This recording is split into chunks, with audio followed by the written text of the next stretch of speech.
Tell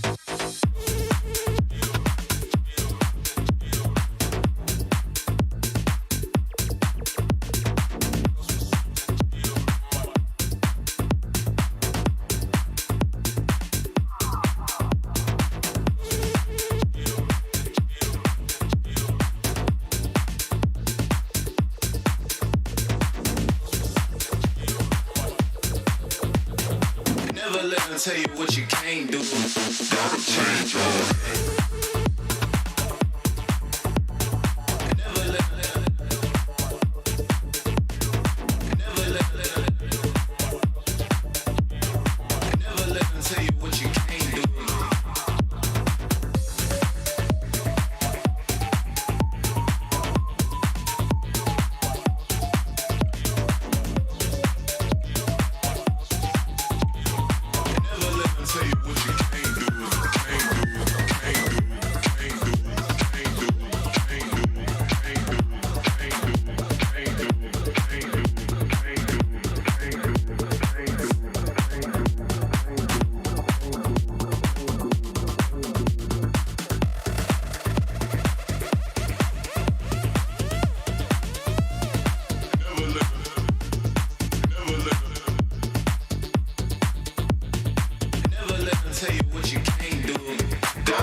tell you what you can't do. Gotta change your head.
Never let them tell you what you can't do. Gotta change your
be safe.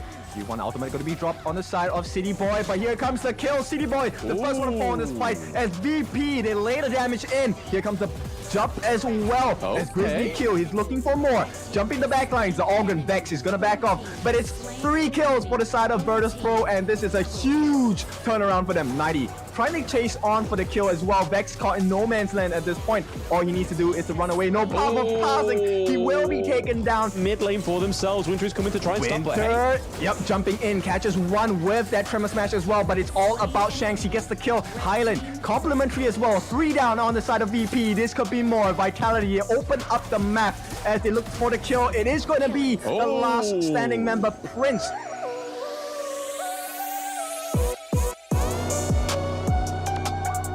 Very quick, clean game here, right? The draft was looking pretty scary for the side of Major Pride, but there we go. The untargetable comes through, but for how long? Delaying the inevitable.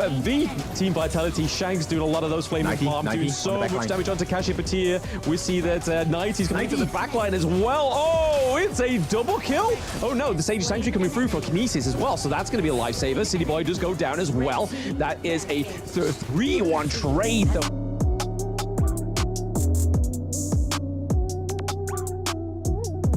And we have Mac 6 slotted. Oh, look at the damage onto Red Cutie as well.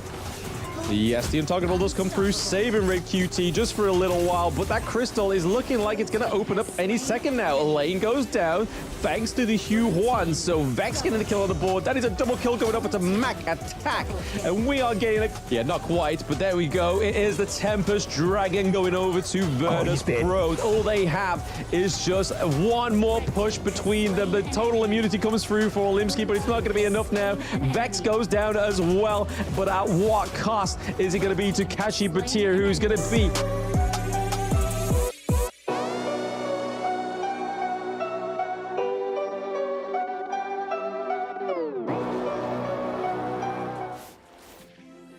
Welcome everybody to the 2024 Honor of Kings Championship EMEA Play-ins Day 2. You have myself again, Blam, and with me as always is Mr. Kin. How are we feeling?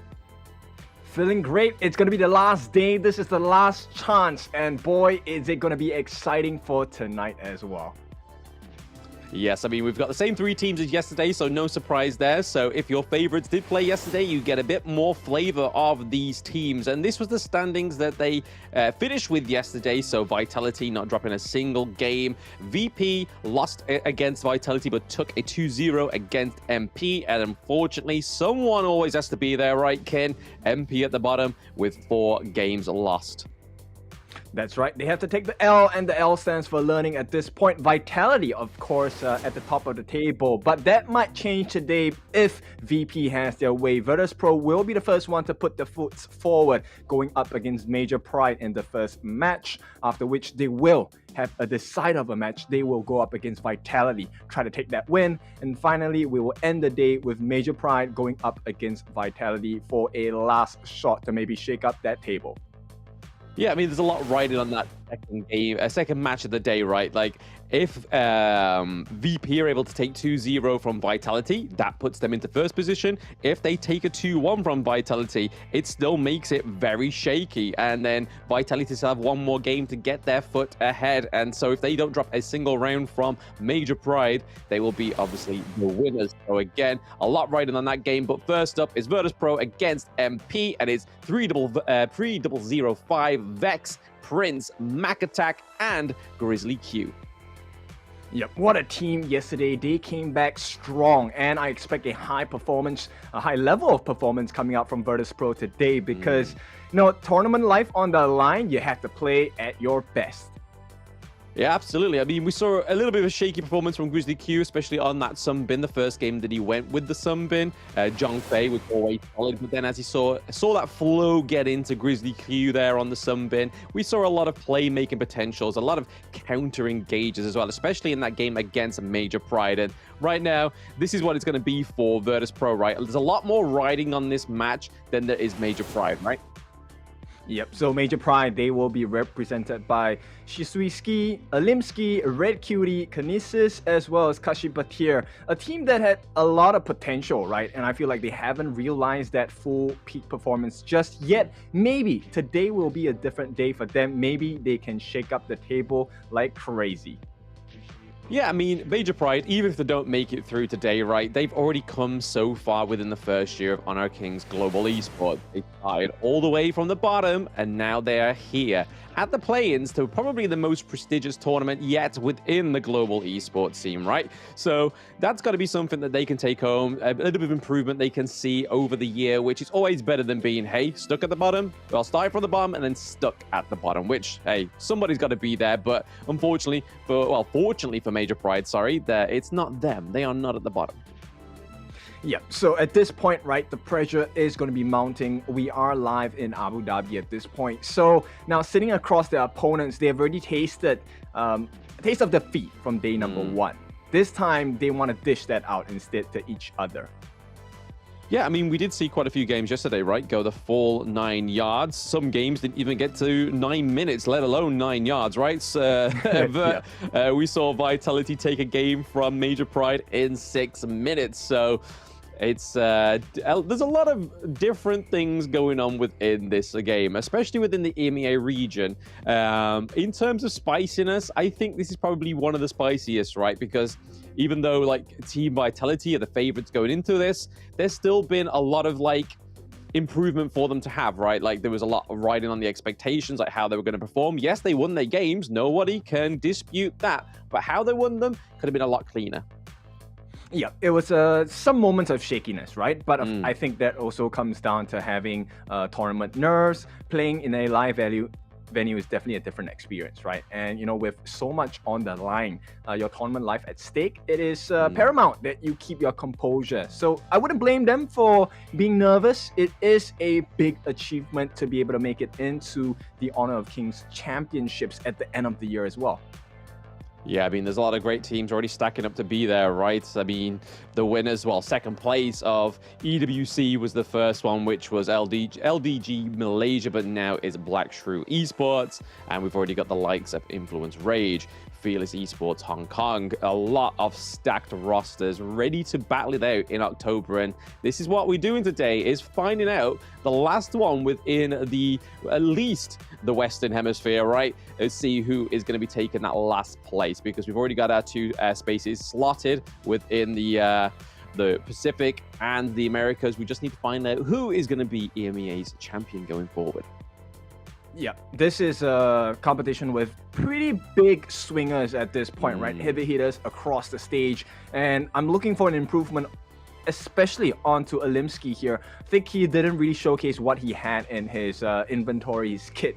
So today, maybe it might be Alimski's day. And let's put it into perspective, right? If Major Pride destroy the competition today, we will have some tiebreakers for sure.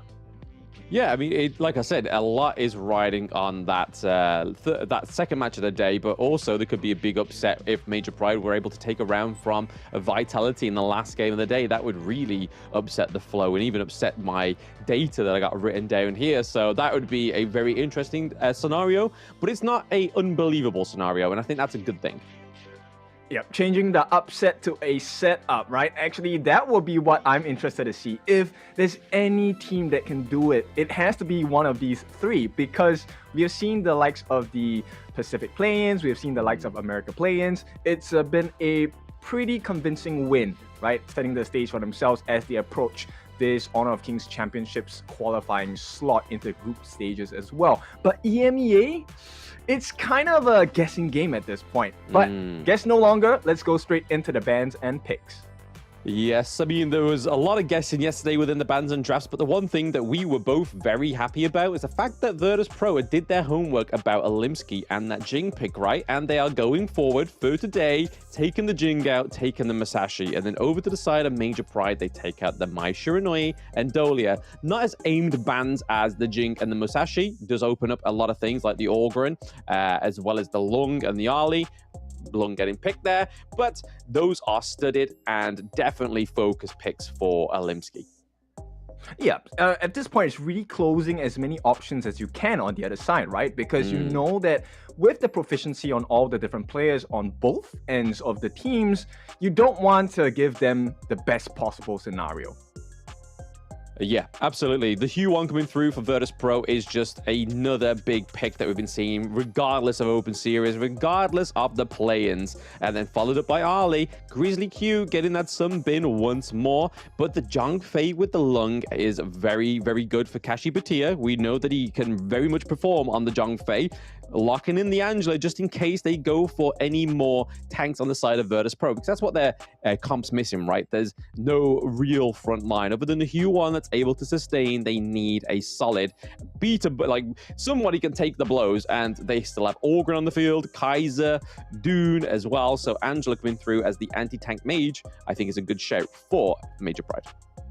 Yeah, they need to be able to shred the life bars on the side of Virtus.pro, right? And that's a good pick for sure on the Angela. Now, Virtus.pro, they will take out the Menki from this game. A very huge tank with the bubbles as well. So Dream Bubbles, not only does it deal damage, it allows Menki to survive that much longer. And that really hurts the game on the side of Virtus.pro. Yeah, I mean, Monkey's an interesting pick, right? The Dream Roll can be absolutely devastating, discard the name, and Monkey is normally one of those picks that kind of comes through towards the latter part of the jungle pool already being exhausted, but hey, Virtus.pro want to get that off the table straight away. Same with the Orgren. So now the jungle's looking a little bit more feisty, right? You've got the likes of the Kaiser, the Dune still available, but they could be going for maybe something on the side of Major Pride like the Lamb, right? That was something that Alimsky liked to play, a little bit of a pocket pick for himself. Whether he decides to go for it or goes for something a little bit more traditional like the Kaiser, like the Dune, will be yet to be seen. But it is going to be Shuzuki getting that Byron pick. And we've seen many Clash laners throughout the Open Series and the play-ins that can really master this pick. Like, he's really good one-to-one, but then in those late games as well, he can be like a really strong assassin, right? Like, he can just go in there, use his ability, use his ultimate, get the shield, and do a lot more damage. Yep, he's an overly buffed assassin, right? Coming in with the huge muscles as well. The electrifying charge as well as the storm strike, going to be very useful to catch off members like Mac, especially on the RLE. Yes, she does have the lift step, but she can't use it when she's being stunned. Now, Virtus.pro, they lock in the lane, they get the Princess Frost. I like it as well. It is a little mechanical for my taste, right? Princess Frost requires a lot of setup, but I love this coming out from Major Pride. They pick up the Luna, one of the most mobile heroes in the game, a counter towards this Princess Frost. Yes, Luna coming through, so a flashy jungle pick. We were waiting for it for the side of Major Pride to come through. So now we are going to wait to see how they do on the Gorge with it. Oh, for sure. Very concerned about the new moon, the crescent slices, the searing stabs. There's a lot of movesets available on the side of Luna, and I don't see anyone on the side of Virtus.pro that will offer enough control to deal with this Alimsky Luna at this point. Yeah, I mean, you got to just really hope that Prince is able to lay down those Winter is Coming, but then also you've got Grizzly Q that has those time lapses, right? So when the engage comes through, they can get the silence, and pretty much that's where Luna gets really effective, right? Is when everybody's come together, she's dashing around, doing a lot of damage. That's where I think Grizzly Q can come in and try and negate that. Yeah, the timing actually for the time flux as well as the time lapse is going to be really important for the side of Virtus.pro, because if you time it wrongly, that's essentially an open door for Alimsky to just jump onto your backlines and catch as many people as possible. So it's a risk. I think the Grizzly Q needs to be on point this game. Yeah, it puts a lot of pressure onto the support, right? We saw a few timed ultimates yesterday from many players, and it really shows that that can make the difference of a great engage or a disaster for your team when you know that the enemy team's like, we baited you successfully, and then they go in and they know there's no counter engage. So that's when they can just have a brawl and just a showdown with your team, right? Yeah, it's one of the cool things that actually I think Virtus.pro have already showcased yesterday, right? I like to point out 3005. He is such a strong player. His big plays have been phenomenal thus far over the first day. Yeah, so far so good, right? But we're gonna wait and see how they can do in day two. Okay, Alimsky. Yep, nice poke, but the time flux reverses the damage here, and so Vex is totally fine at this point. The River Sprite will be going into the hands of Vex. It is a level 4 shared amongst all the junglers, so I think we're still pretty much on even ends for both sides. Yeah, so far the goal difference, just like we saw in yesterday, like, this is the difference in the EMEA region, right? And I think this is where they're actually going to be struggling against the teams going into the Honor of Kings Championships 2024, is the difference in the resources in the early game. Like, there's always a very close lead. There's never anybody that's kind of like slowly, but surely getting ahead, right? Yeah, it's also being about sneaky, right? And at this point, Alimsky, he's going to try his luck. Not going to work out too much. The time bomb does deter him from coming in, but Chaos Cinder is going to be laid down to likewise stop the follow-up aggression coming in from Virtus.pro. Yeah, I mean, when we say about, like, counter engages, right? Okay, Shuzuki is going 1v1 with Vex, pushing him away, so nothing's actually going to start there, not committing to any kind of battle between Major Pride and VP. But back to my point is that Major Pride actually have quite a bit of counter engage, right? They have the Blazing Brilliance. Yep, just like that. Potential first like blood. That. Yeah, like that's what we are looking for. Yeah, that's what we're looking for, right? Yeah, just like that. Blazing Brilliance of obviously the Unbridled Outburst from the Zhong Fei as well, right? So there's a lot of counter engage on the side of MP. And then you can kind of see to the side of Virtus.pro, they have the likes of the Winter is coming and obviously the time lapse. So it's all about, like we said in the beginning part of the game, timing those ultimates and timing those skills correctly. Yeah, and at this point, we need to look at the item growth, right? So far, Vex hasn't got that Frostscar Embrace yet. Really Q getting caught out. Potential first blood. Forced to use the flash at this point. And this is a big win because in the next 15 seconds, that's going to be the first neutral objective of the game. And it looks a better set for the side of Major Pride to get it done.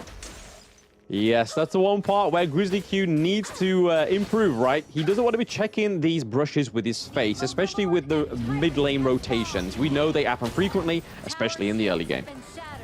Okay, so Vex committed the smite onto the River Sprite, which means this Tyrant should probably be in the hands of Major Pride. Yeah, it doesn't look like they're actually going to go for it just yet, right? We see Vex towards the back end of the Azure Golem, nice so catch. Okay. Yep, that's going to be the first blood of the game, falling onto 3005. Now, Major Pride, that's a good start. Not only do they get the first blood, they get that Tyrant of the game as well. Yeah, I mean, that happened really quick, right? I feel like I need a little bit of a replay of that one there. I was just like, what's going on there? And then all of a sudden, just like 3005 was down. And now VP is able to get a T1. So even though after that... Oh my goodness, once again, a secondary kill, same combination. This time coming out from Red Cutie. He's on fire today. But yeah, even though after that little engage that didn't quite go their way, the neutral objective not quite going their way, they did pick up the T1 into the farm lane. They did lose it in the mid lane, however, which is quite a brutal T1 to lose this early on. Yep, there's a lot of vision that's going to be obscured from this side of VP.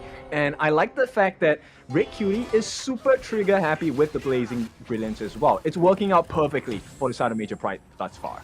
Oh yeah, every time it's off cooldown, he seems to be using it to brilliance, lack there better words. The time lapse there, Shizuki has to get out of the range of it. He doesn't want to hit that damage, but here we are, mid lane. Yep, it's going to be a jump in. Alimsky catches two, will not overcommit at this point. Red Cutie does have the Blazing Brilliance. I think that's a marker we need to keep our eyes on, right? Every time Red Cutie has his ultimate, it's a risk for Virtus.pro. Yeah, I think that's hopefully something Virtus.pro will pick up on throughout the game, right? Or even throughout the series. They might not quite get it just yet, but every time he gets it, every time that Blazing Brilliance is up, oh, speaking of up, it is a lane. Yeah, it's going to be a short poke, right? At this point, Major Pride have decent map control, so you can see they're starting to pull Virtus.pro around the map, and it's not looking healthy at all on the side of VP.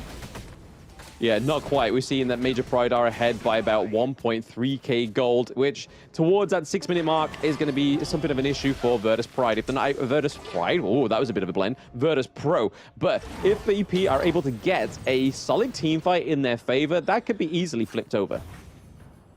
Yeah, but it's not going to happen until they have like a decent magic resistance or defense, right? Because at this point, Red Cutie is the one responsible for a lot of the pain.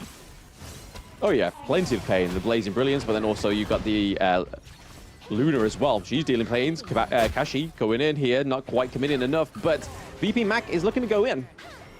Yep, they've exhausted their resources at this point. Kinesis is falling low, going to be forced to use the Dragon form here. Infinite Vastness committed. And this is going to be pressure coming in. Kashi Batir gets taken out. VP strike first in this part of the game. And at this point, the return kill comes in. Red Cutie lays down the pain. Blazing Brilliance as MP. Major Pride, they look to take back control.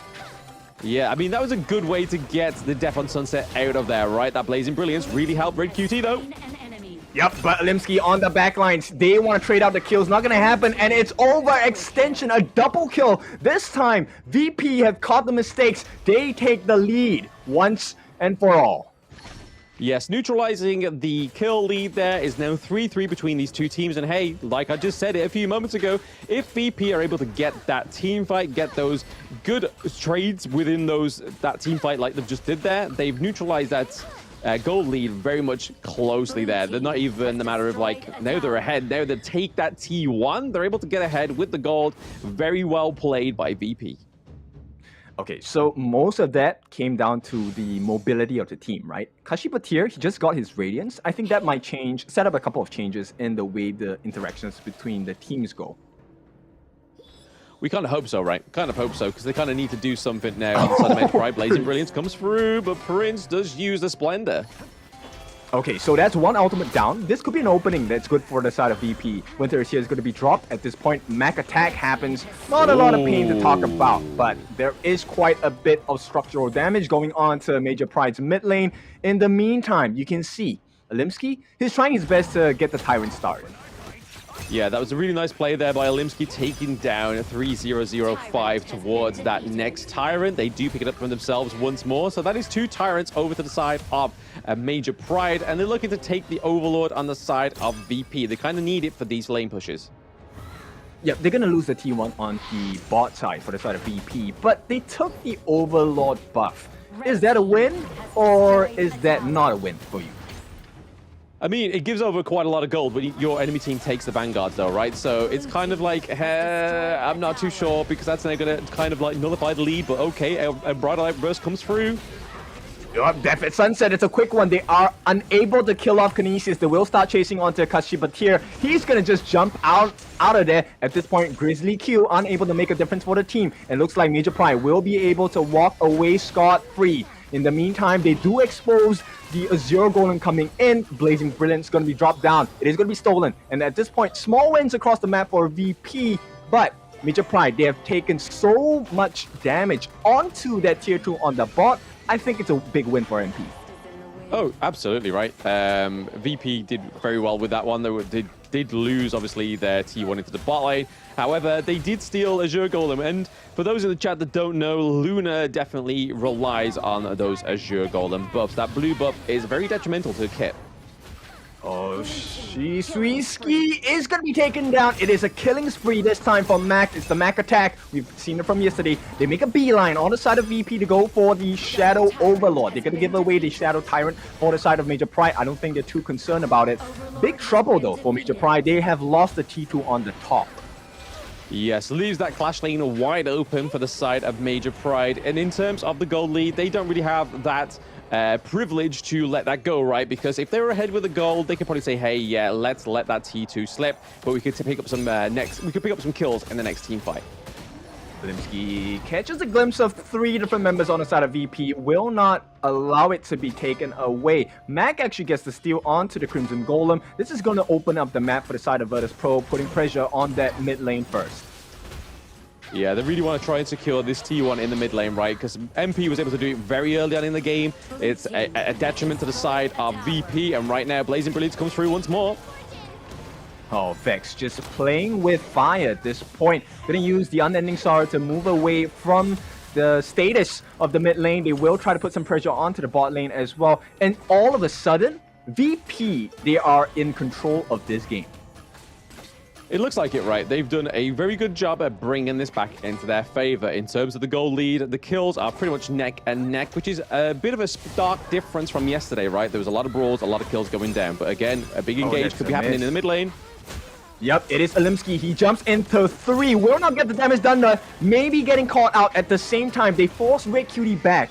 Simple play by Mac there with the lift step, and all of a sudden, it's going to be disaster on the top lane as well. The Dragon does get a bit of damage on the T3 at the top lane, but as it stands now, Major Pride, they hang on. They're hanging on, and just like their T2, they're able to hang on to that as well, right? It's very low for their T2 into the farm lane, but a very well-played team fight for the side of Virtus.pro. Weren't able to pick up a kill, though, but they were able to gain a lot from that engage. Okay, it's not all doom and gloom at this point. If you take a look at what Kinesis has in his kit, he's pretty much close to his 5th item. A bunch of bursts from the Master Sword, Eternity Blade, also gets the physical pierce from the Starbreaker. So I think it's a decent and potential turnaround coming out from Major Pride.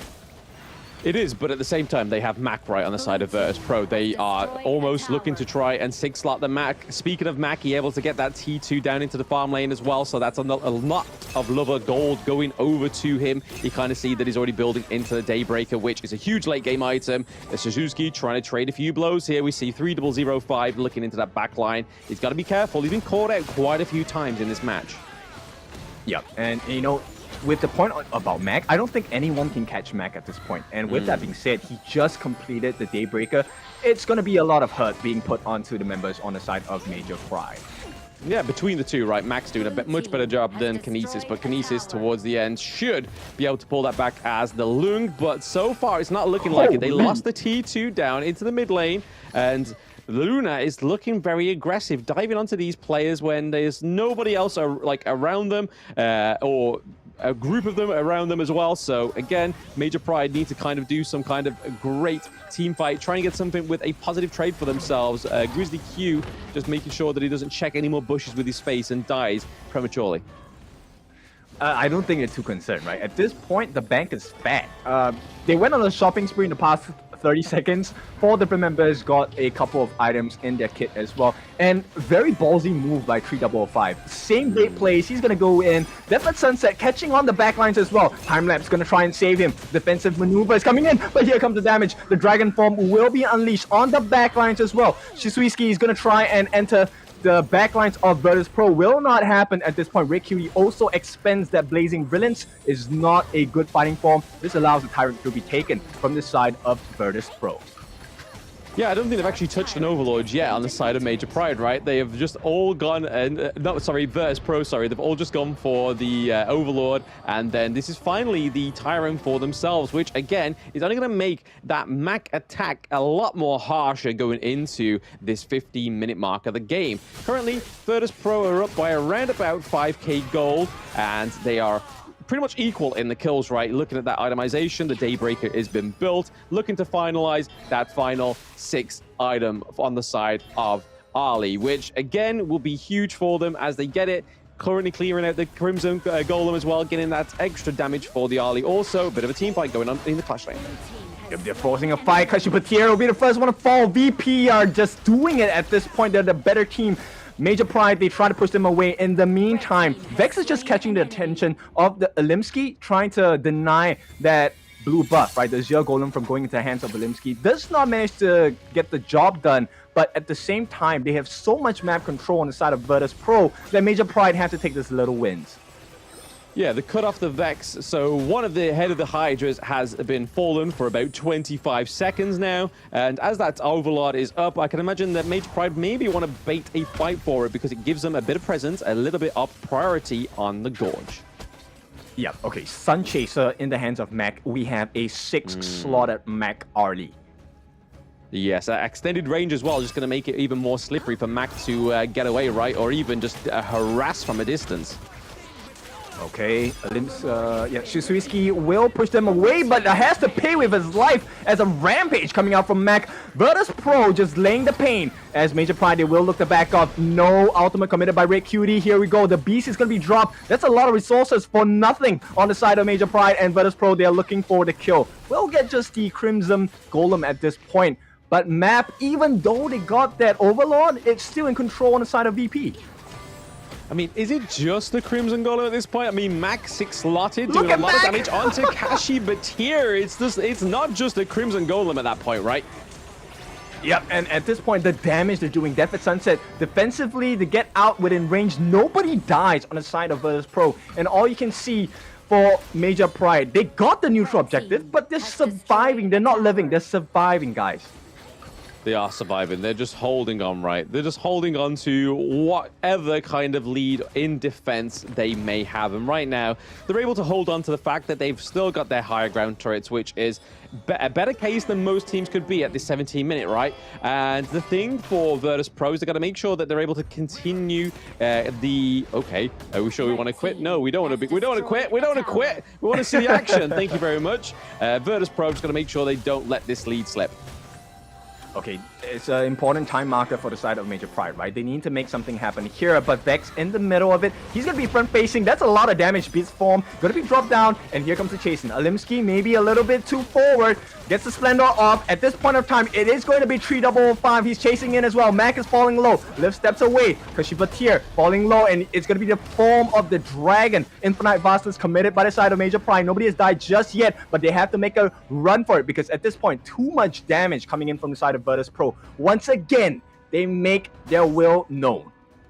Yeah, I mean, that was a good pushback, right? If they allowed Major Pride to take that whole reins of that horse there within that team fight, it could have been a complete disaster for them because they still have, they had the Vanguards. They would have been able to clean out that top lane very easily. But they take the Tyrant for themselves. Virtus.pro once more getting that Shadow Tyrant into their objectives. But that really just helps the likes of Ali and obviously Vex doing a lot of damage as well. But that also helps Elaine just able to do that a little bit more damage when he goes into those backlines. As we've been seeing, 3005 has been played into those backlines, just putting a little pressure, a little bit of a uh-oh moment on the side of Major Pride. Yeah, we still have around 60 seconds of being on the edge of a cliff for the side of Major Pride, right? That's how long they have that Tyrant buff for. And this could be an opening if VP gets the stun or the setup of their life. Alimsky tries to dive in. It's a return blow. It is going to be Rick Cutie. Burns out the Blazing Brilliance. He's going to be dead. Mac with the last hit of that fight as well. In the meantime, mid T3 going to be committed and taken away. Virtus.pro, they get the first strike in this fight. A double kill as Mac makes the pain an insta-kill in fact. And it's going to be Kashibatir taken out for a triple. VP will not be stopped. They're just too strong at this moment. Yeah, wait for that minion wave to come through into there. Limsky looking, Shizuki, sorry, and Limsky trying to fight off this last little fight, but it doesn't look like it, Ken. It's going to be a first game going over to VP. Yep, in control, in just full force on the side of Virtus.pro. What a game. It was a little shaky at the start, but Virtus.pro closed it.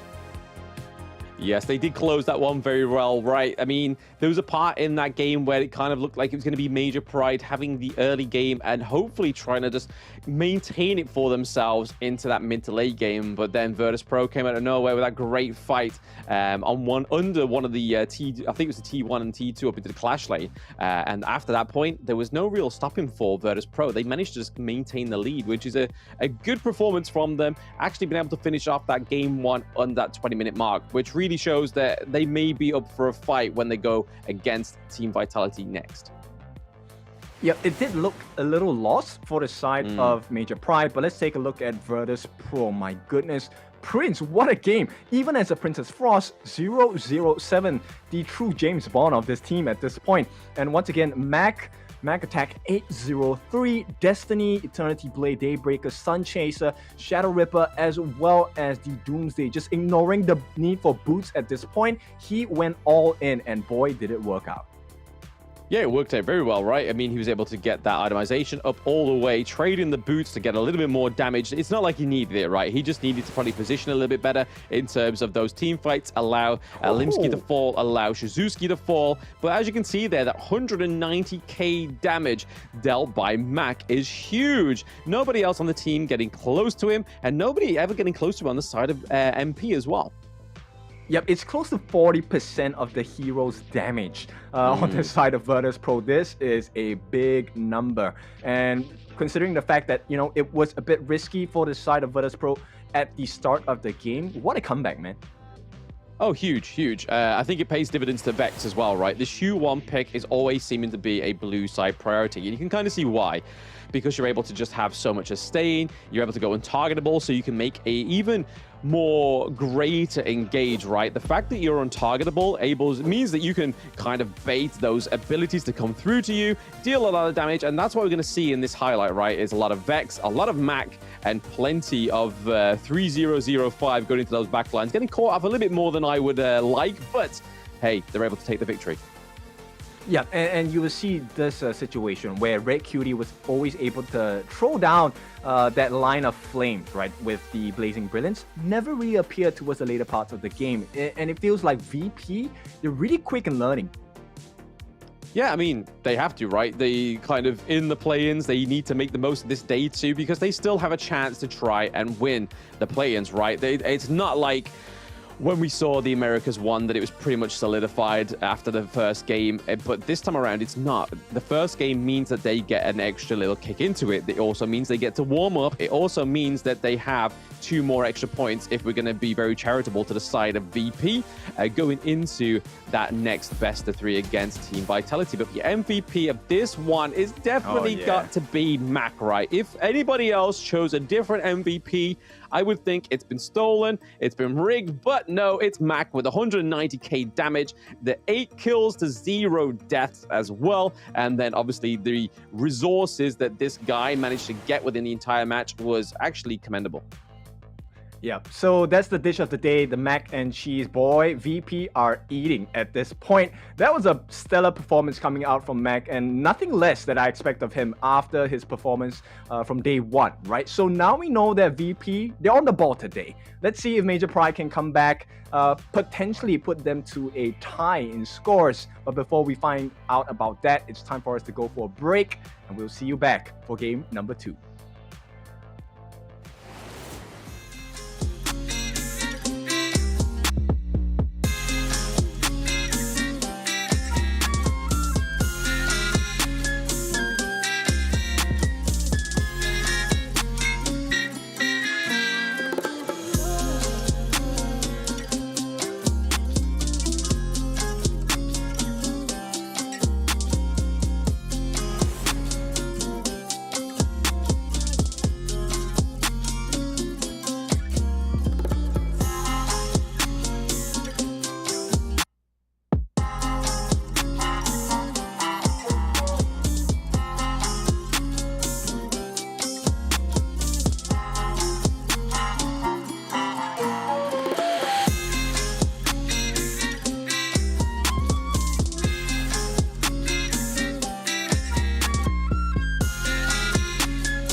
Esports, and they get what they want. Snow caught in the middle of 4 once again, and here comes the Infinite Vastness aggressively, and at this point it is a 1 by 1 they fall.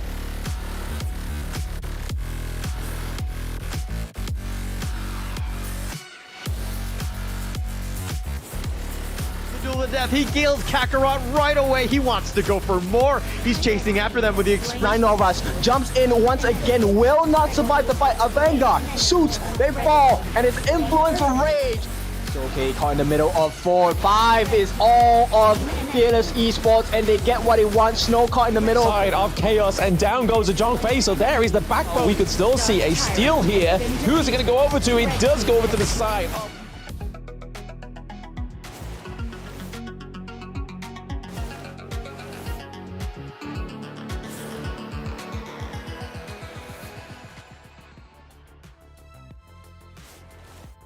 Welcome back after that short break where we just saw Virtus.pro take a 1-0 over Major Pride. It was a very good game, very intense, but it was Virtus.pro coming out at the end thanks to the likes of Mac doing that 190k damage and 8 kills. No deaths at all. What a slippery fella.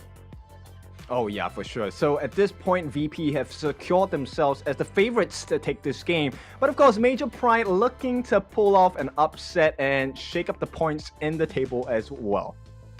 Yeah, I mean, we was worried, right? When we saw that Alimsky drafted that Luna, it was like, hey, VP don't really have much in terms of maybe trying to get this Luna off top of people, but to be honest, to Virtus.pro, they are able to do it with just the likes of the Princess Frost, with some Bin as well. Grizzly Q actually not missing much. We saw a few of those mistaken checking the brush with your face, which is what a lot of players are still kind of learning within the global scene, right? They need to make sure they're not going to go into these vital points where we know that a lot of players wait, especially in those early sort of like mid lane rotations down to the bot lane. They're always in those little dual bushes. It's like, don't check it with your face, bro. Just leave it. Just leave it. Yeah, he did learn that lesson where he used Time Flux before he checked the push, and that allowed him to be a little bit more survivable, right? And that kind of changed the game for the side of Virtus.pro. Yeah. I mean, they do say curiosity kills the cat, right? And I mean, it definitely kills the players who think they're a little bit too curious going into those brushes like, I wonder if there's going to be 3 guys waiting in this bush to get me. I'm not going to throw my skill because I might need it, but I'm going to check with my face. Good job that Grizzly Q got around that and used his skill, used that range that he'd been blessed with, and just checked it with the time bomb. Yeah, but that's the only the first half of the quote, right? The second half is Satisfaction brought it back, and it definitely brought Virtus.pro back into the game. Now, let's see, for the second match of this best of 3, what does Major Pride have in store? I mean, not the Jing, right? Jing's been taken off once more. Dolly over to the side of Major Pride. I'd be very interested to see if Ali comes through there, or even the Hugh Huan as well. That getting banned straight off. Neither of the teams are going to get the Hugh Huan. When really, Major Pride could have gone for the Hugh Huan because they're now on the blue side priority. So I'm going to be really interested to see if they're going to lock in the Lung or go for the Ali this time as their first pick, or even the Orgren, right? I think it's a good ban, right, from the side of Major Pride. They're going to pick up the Arlie for sure on their hands first pick. But the way that Virtus.pro plays, they don't overcommit. They kind of test out the waters first before they dive in. And as a Yuhuan, you don't want to preemptively use your Unending Sorrow or your Melody of Peace. So I think it's a smart ban from Major Pride. Oh, that does mean that it's going to be Vex getting that Orgren. And what we saw yesterday against these two teams in this exact kind of scenario where the Orgren was coming through, Vex in that late game was taking so much damage. Those Conductors and Souls were being placed perfectly, but they've gone for the Mutsu on the side of Major Pride, which is a good way to try and stop that Orgren coming in, especially with those Path of Passings, right? But then you also have the Monkey with the Dream Roll. It's going to be able to get into that back line. So I think this is so far a really promising draft for Major Pride. Oh yeah, that's one of the counter tactics, right? Going up against an Orgren is either you have huge burst or you have a good amount of CC. And at this point, Major Pride, they tick both checkboxes. We have the burst from the Ali, we have the stuns from the Mortar, and of course we have the stuns from the Mankey as well. And he's able to tank through a lot of the damage from VP. Yeah, but speaking of damage, what is going to be needed for the Monkey is the Lung, right? So we saw Mac on the Ali. We saw him yesterday on the Lung. So we know he can do it. He just needs to get those resources, which we know he can do. But getting into that ban phase, the second part of it, Byron gets locked down there. They don't want to go against Shuzuki on the Byron, and rightfully so, right? He was a slippery fella. He was causing up some disruption in that game 1. Like, honestly, if this was me going into game 2, that would have been one of my big bans, was making sure that Shuzuki doesn't get the Byron. They take the Angela off the table as well, because Raid QT, that was a lot of pressure. That was probably the main reason, right, that Virtus.pro wasn't able to get that really solid start that they really wanted. Yeah, they understand that, hey, Major Pride, they are a team that learns fast as well. And definitely Red Cutie will learn from the mistakes and the gaps that were filled in the first game. So Angela, that being taken out, smart move by VP. At the same time, they take out a Tsuya as well. That's also a very smart ban because you don't want to deal with a level 25 Lung in the late game or a level 25 Ogren in the late game. That's too much to handle. But speaking of smart there, we just saw 3005, right, with glasses. Same glasses as mine. Hey, that's a buff, right? That's going to be cast a buff, not cast a curse. Clearly working for him. Yes, he got caught out on the lane earlier on, but hey, those glasses make anyone look more handsome, and that's just doing it just for him. But looking over to the side of Virtus Pride, again, I call them. What is this? VPMP, Virtus.pro, Pride. Cool. Hino going over to the side of Virtus.pro. We saw them on this yesterday. It was a good pick for Prince because you have that long range poke, right? Not only was it good on Prince, but Highland yesterday as well on this pick really showed the absolute potential in terms of damage for the Hino. Oh, for sure. He's able to peel down the defenses and the life bars on the side of Major Pride if positioned correctly as well. Now, it is a highly mechanical hero. Your aim needs to be impeccable with this, right? Now, Major Pride, they will finish up the draft with the Princess Frost and the Elaine. I like it. There's a lot of CC. And at the same time, there is backline access coming in from the Clash lane, right? But VP, they pick up the Shangguan. I love this pick. Yep, so it's probably going to be the Hino into the jungle, right? So we're going to see either Hino into the jungle or Clash. Same could be said for the Ogryn.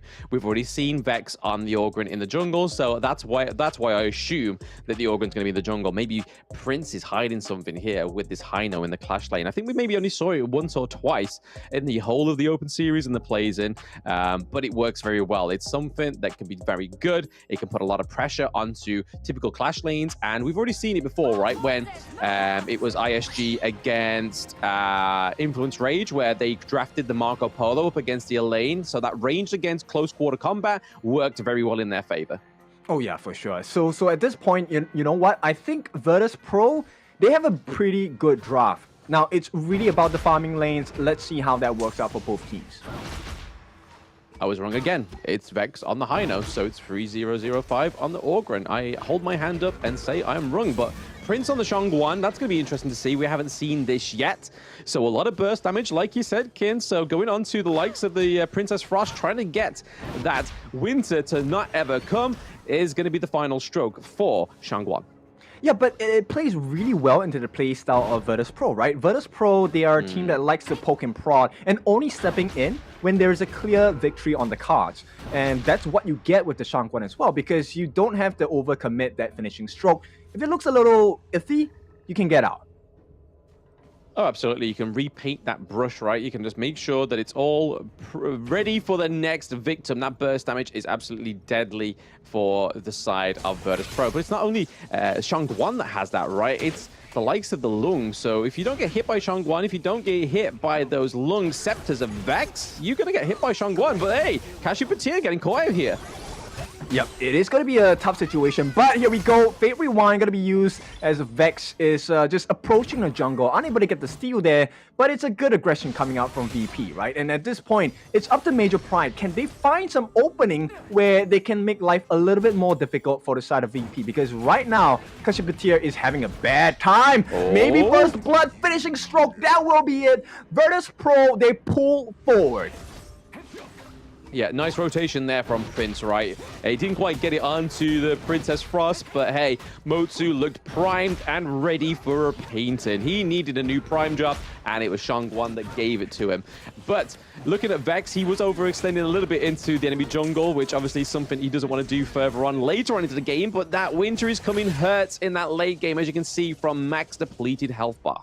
Yeah, that's why Grizzly Q takes up that Zhang Fei, right? That Leaping Savior, going to be definitely the saving grace for the side of VP if things go awry. At the same time, 3005, I think he has been a very consistent player, very strong as well. And yeah, that's the first blood of the game. This is why Shangguan is so scary, especially when you give her the lead. Yeah, I mean, we saw it with Highland yesterday, so it's only right that we kind of see if VP can play it, VP Prince can play it just as well as Highland, but didn't quite get the first blood as a double kill, but hey, he got the first blood right, so that's something. Yeah, and you know what? In the farm lane, theoretically, Kinesis wins this lane hands down. And so far, it's been a difficult position simply because of how Grizzly Q is supporting his farm laner. Yeah, it is a hard position, right? It's just not quite working the way that they want it to. But already we're seeing that the gold lead is going in favor of Virtus.pro because they're able to get that first blood. But it's also up to the motives of that farm, right? They were able to get it very well. It's been a very clear jungle clear for them. 305 trying to teleport out, but Shizuki's like, access denied.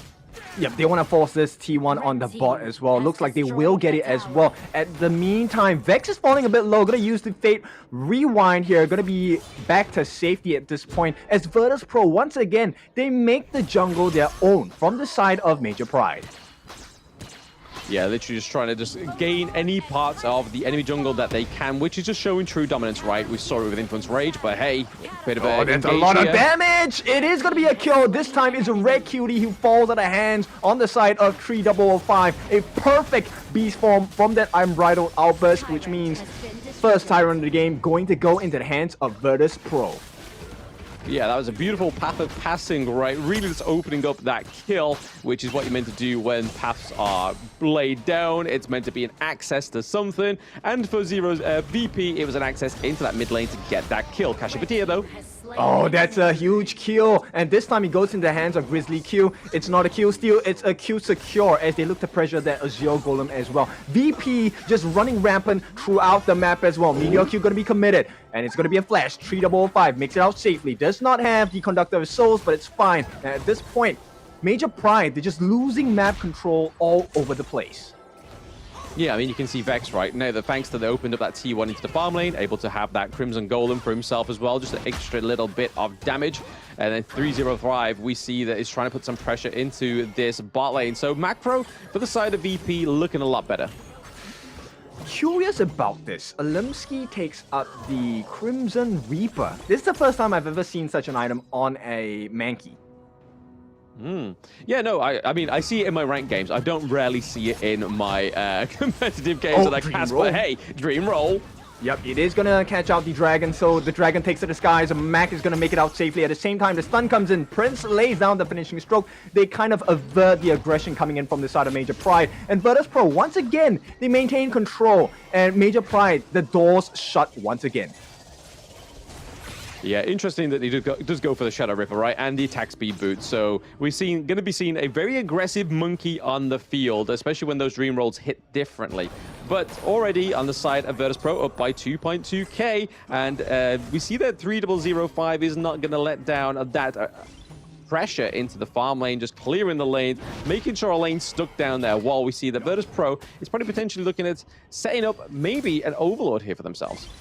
Yeah, I'm still trying to, wrap my head around what's happening here for the side of Alimsky's build, but at the same time, VP have other ideas. They're going to jump in and try to get that. It is going to be the Azure Golem as Alimsky in his own jungle. There is no safe place. VP, 4 kills, they take the lead.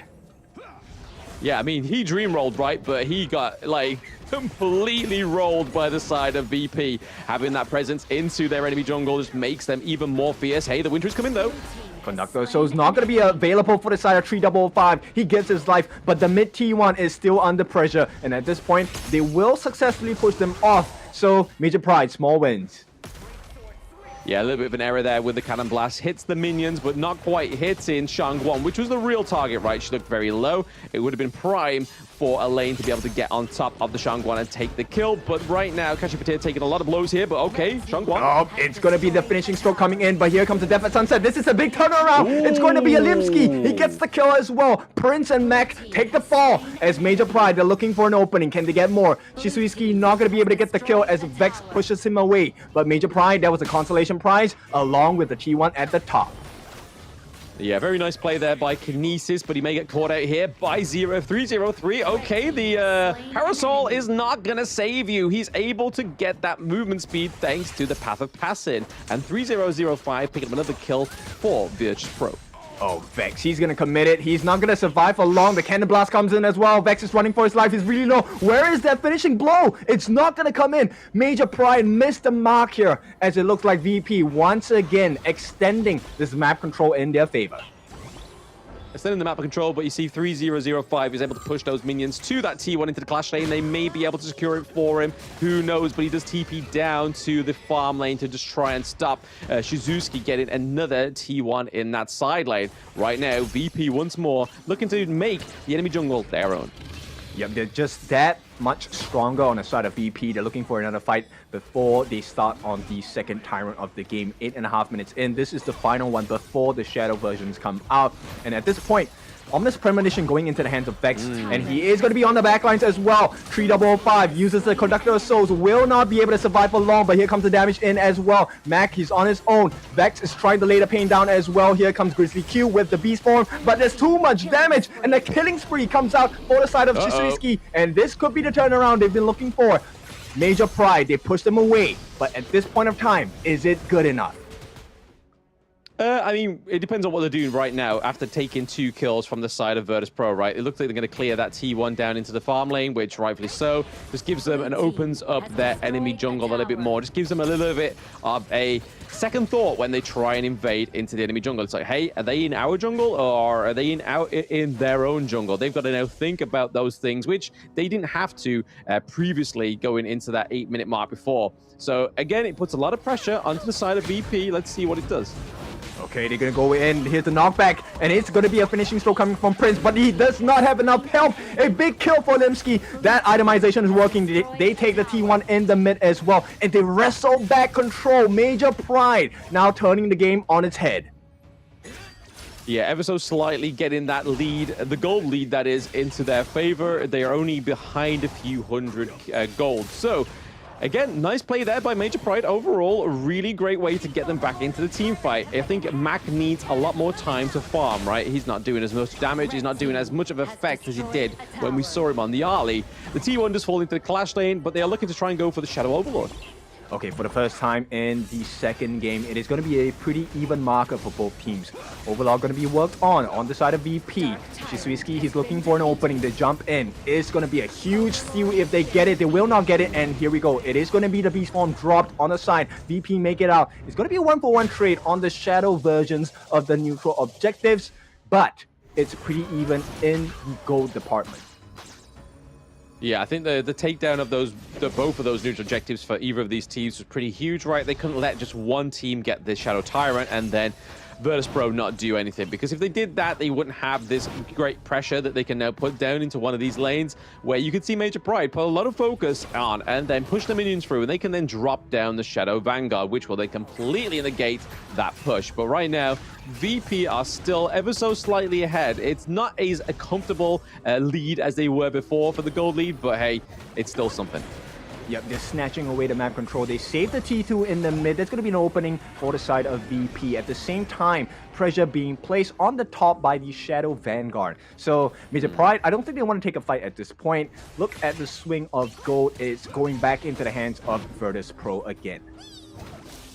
Yeah, so far they just need to keep this distance in terms of gold lead for themselves. It's not a lot, so you kind of have to do with what you have got. Right now, Papa Passing coming through, maybe look for an engage here as they push this Shadow Vanguard through into the mid lane. Yep, this is an opening for both sides. Can they make it work? Shizuki is going to dive in with the Death at Sunset. Not going to have any results based on that. They do clear out that Shadow Overlord. At the same time, there's still pressure on the top and the bottom lane. Will they get this kill? Shizuki does not have Death at Sunset. They will commit and try to push as much damage as they can. Look at the pain, the structural damage coming in from Virtus.pro. Yeah, so they're trying to put a bit of a staple mark for the pressure to get back into their favor. Going a lot of damage onto Olimsky right now. Yep, they will get the T2 on the bot as well. Kashipatia running for his life. Grizzly Q gets the runaway at this point. 3005. That lets down the Death's Precipice. But on the back line, Shizuki, he does have his Death at Sunset. Can he change the game here? It is going to be countered. 3005.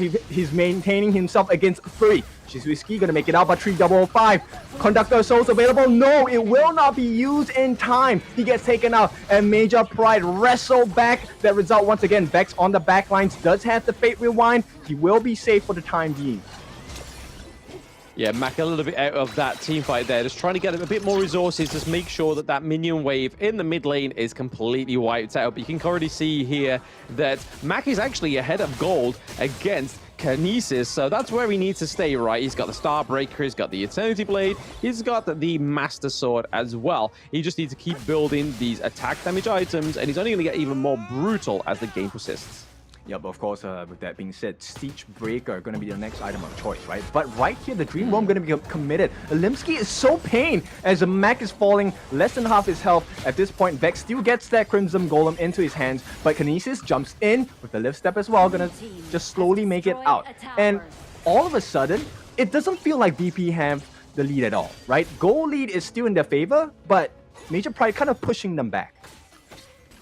Yeah, I mean, Major Pride are doing a fantastic job at trying to overcome this 0 games won, right? They just want to try and get 1 game on the board for themselves. They just want to do it for pride, right? No pun intended. We see the Cassiopeia comes in with the Bridal Outburst, though.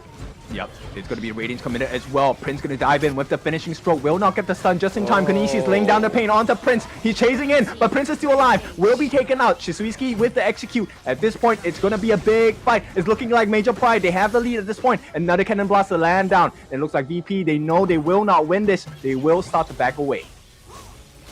Yeah, Cassiopeia is really hitting these Cannon Blasts very well onto the lung, right? He's waiting for the Infinite Bastards to be put back down, and then literally just lays the Cannon Blast in the vicinity that stops Mac doing any more damage than he can do, right? So when he comes down, that buff is on the Dragon form, but hey, he's still going into the enemy jungle is MP. Yep. Vex is going to get caught. Fate Rewind going to be laid down, but there's no more damage coming in. He will not be surviving. It's a killing spree. Limsky does it all for the team as Major Pride, they're snatching their way back into the game.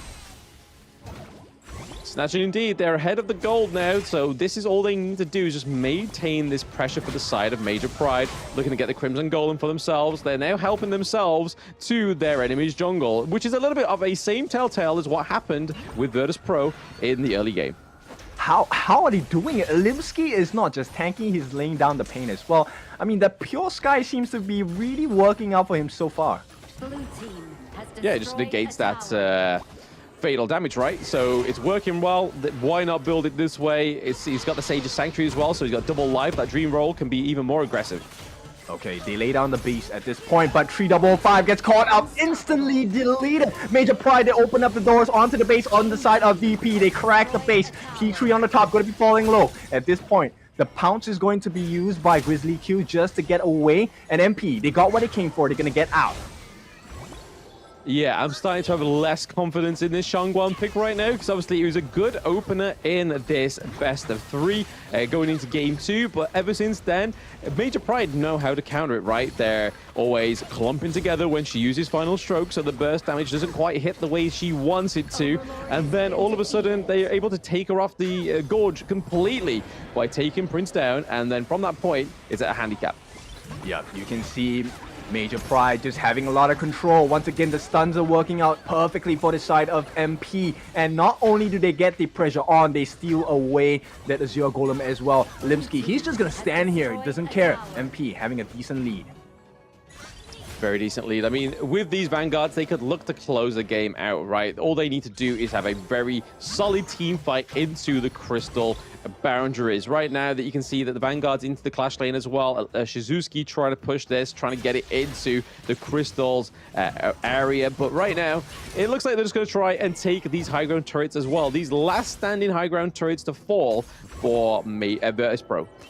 Yep, this T3 really big importance for the side of VP. They're going to try and push them away. At this point, they get caught out. Vex is falling low. Leaping Saber going to be committed as well. Cassiopeia, he gets caught out. It's going to be a kill onto Kinesis. There's no more damage coming out from the side of MP. They have to back off. And VP, not only do they defend, they make it work. They get a kill. Yeah, I mean, that's a lot of damage for the side of Major Pride gone, right? When they take out Kinesis, the Ali, they don't have much damage in terms of the rest of their team comp. Now, they are able to try and push back here. VP, this is probably the only lifeline they've got. Vanessrod going in, but Cassiopeia is there nearby. It's going to completely negate it. Perfect synergy. That's what you're looking for in a roam, right? Cassiopeia just tanking it up for the team, and boy, he has a lot of shields to play with. Yes, a lot of shields to play with right now, but hey, this game's so back and forth, right? We're actually getting into the 18-minute mark, so Virtus.pro, you can kind of see what they're going to try and do here is just maybe just try and get a lead going into the Tempest Dragon and see if they can fight for it. But right now, maybe a fight in the mid lane as they're pushing this T2. Yeah, what's really impressive on the side of Major Prime is the ability to protect Red Cutie. He has not been at risk, but Alimsky, Sage's Sanctuary, first life gone. Can he get the kill here? It is going to be the Destiny that saves him, but a shutdown comes in. Mac gets the kill, Mac attack, but it's a godlike play from Chisuiski. He's on the mid side as well, one-on-one against Vex, but on the back lines as well. Conductor Soul could be late in. Kashipatir, he's tanking it up, but it's not going to be enough. Mac is still alive, he's laying down the pain. Blood Rage will be taken away as Virtus.pro set the stage for themselves. They take a big win. Yeah, that was a huge team fight that they needed, right, getting into this game too, because it looked to a certain point there where Major Pride could have taken it from them. Right now, they still have a chance too. They are chasing on the run is Red Cutie. He has nobody else to soak that damage with him. 305 is able to get in, but Prince securing the kill. Looks like they're going to go for the Tyrant, however, just before they try and get any more pushes on these lanes. Because you can kind of see, right, the minions aren't in the right place. Virtus.pro need to do anything that they can get to make these next team fights a little easier for them. Yeah, I like the strategy here, right? We know we're not going for the Tempest Dragon anytime soon. Let's break the base. We need to find that chink in the armor on the side of Major Pride. So VP, they need to put as much pressure as possible at this point. Leap of Fate going to be used by Vex, and it's just map control because VP, they need to find a suitable opening. Suitable opening indeed. We see that Shizuki was trying to push this bot lane as well. We can see Alimsky and Kashipatir and Kinesis all rocking around here as well. Red QT's just come off cooldown. They're going to take a bit of an engage here. Kinesis doing a lot of damage though. Yep, onto Vex though, so it doesn't really matter because he does have that Fate Rewind. It's not going to be too big of a bother to the side on Virtus.pro, right? But advantage I will give it to Major Pride at this point because when the dust settles, you have an advantage in the top lane. Yeah, I mean, they have the empowered minions, right? So that's always going to be a bit of an issue when it comes to considering trying to take this Tempest Dragon. But speaking of, just spawned on the field. We're into that 20 minutes and 15-second mark now. Virtus.pro, Pro, and Major Pride may be going for the final play. Yep, Grizzly Q, he's looking for an opening here. Lays the beast down, gets a hit onto the farm lane, and it's a burst instantly from the side of Mac. They find the opening. Shisuiski, he's handling 4 on his own, but he will not survive along. At this point, the Seer State makes it work. Virtus.pro, they're just that much better on the back lines. Mac is falling low, but Alimsky, once again, getting caught out. Gonna use the smite to slow them down. And right now, the doors are wide open for the side of BP to start working on that Tempest Dragon, but Mac gets taken down. A nice move done by Kinesis. He saves the game temporarily for the side of Major Pride. Yeah, Kinesis came through with that Sun Chaser, right? We saw towards the end they were able to bait Mac into it. Mac has now built the Sage's Sanctuary as well, so hey, you can kind of see that Alimsky here is maybe wanting to bait this fight around the Tempest Dragon, but they still have Kinesis. They really need Mac into this, right, to deal that damage. Oh, there's a lot of pain. Kinesis, he's laying down the hurt onto 3005. He does have the Sage's Sanctuary, so it's not too big of a concern at this point. Grizzly Q, he needs to have that beast form, right? Unbridled Outburst is going to be huge in trying to secure the steal for the team, but his passive is not enough. It's not up yet. Yeah, not quite just up as yet, but hey, that Tempest Dragon is going down pretty low. They're going to need to do something to try and steal it. Oh, they don't get it. It is going to be a fight. Yeah, it's going to be a huge turnaround with the Tempest buff. They're going for the kills as well. First life ball are gone for the side of Vex. He will be taken out as well. And Prince the next to fall. And at this point, Vex is running for his life. Will not be able to survive. Fate Rewind, not enough health. And Major Pride, they force their way into the hearts of Virtus.pro. And they're looking for the win. Dragon form. He is going to take this to the skies. At this point, not enough damage. Trying to clear the wave. First life gone. On the side of 3005. Not enough damage. Not enough time. It is going to be Major Pride. They wrestle the game back and they take game number 2. Yes, that now puts Major Pride into game 1, so they're not going to go away with a tried gaming score, right? So they are now going to get 1 game on the cards for themselves. Like I said before, it's not about just trying to get where they need to as for that second place. It's all about that pride. Yep, you can never count them out. What a game from Major Pride. Kinesis just making it work, and I like the rotations by Alimsky. justified. I like your itemization. I see why it works now. Really curious how this is going to go in the third match of this best of 3 series. Yeah, I mean, it kind of upsets Virtus.pro's outlook into this last day, right? Like, they were hoping for a solid 2-0 so that they'll be up 4-2, but now it's looking like they are 3-3, which, when you think about it, their next game with Team Vitality could go either way, but right now it's definitely not what they wanted. But hey, it's what Major Pride wanted, and we're getting a full best of 3 between VP and MP. That Shangguan pick not looking too hot, I think, as we got towards that mid to late game. It's simply because of the positioning, right? But I love the itemization coming out from Shisuiski here with the Phantom as well. He made life so tough. Alimsky jumping in with the Skydome. He was tanking up, but the main damage came in from that Dreamforge Tempest. The additional pierce, the attack speed, he went aggressive, Alimsky, and it worked out because it provided so much room for Kinesis to come in. And take a look at the damage dealt that they shared. 151,000 on the side of Kinesis and 140,000 on Alimsky as well. Yeah, I mean, that damage build really came through there for the Monkey. But looking over to the side of VP, not as a great damage dealt by Mac this time around. Still over the 100k, so you got to give it to him. Same with Prince, same with Vex. So there's a lot of damage from the side of VP, but it's just how they kind of lost it in that mid game, right? That's really where the spanner was thrown into the race for the side of VP. But you can kind of see here with that gold graph that it says exactly what it backs up what I'm saying, right? You can see a solid lead for VP for most of it, then that dip into blue, and then that's it. It goes into Major Pride territory.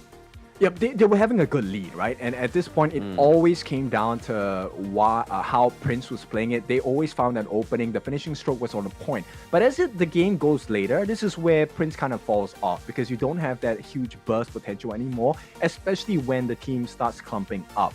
And I think Major Pride, they really abused this fact, and they got the singular pickoffs one by one. That's what really worked out in Major Pride's favor.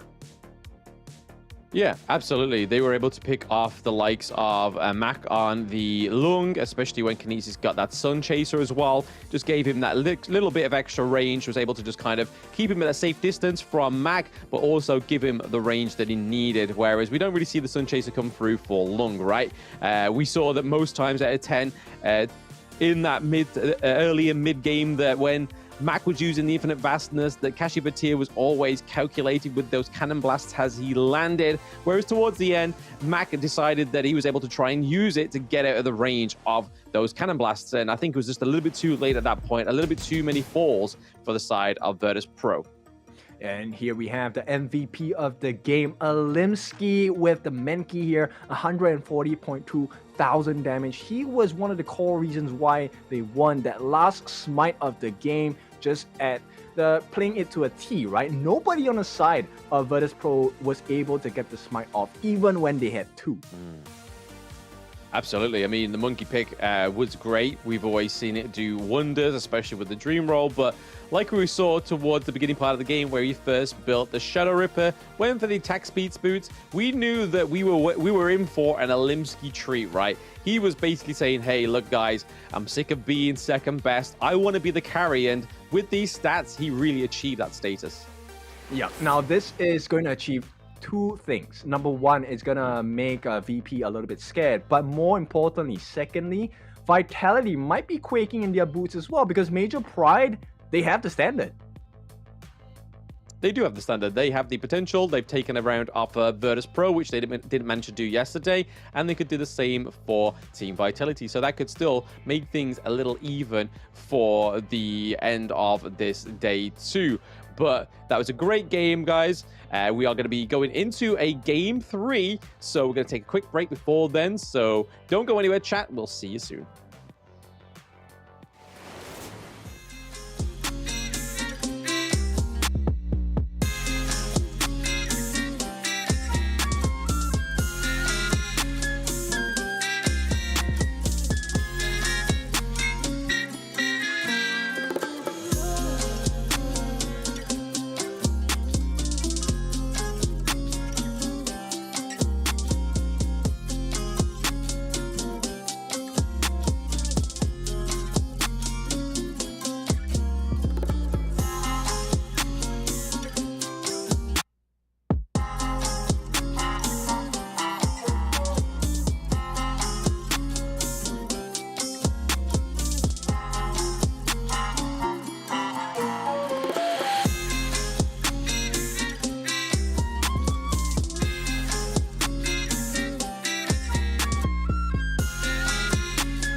The meteors that fell from Zephyr was a mysterious substance temporarily named Amber. In fields such as biomedicine, it may bring hope for post-disaster reconstruction.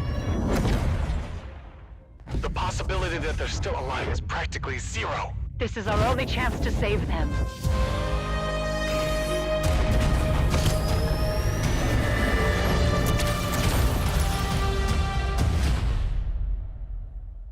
Doctor, we received a weak signal from Zephyr for the first time. Zephyr! Rescue!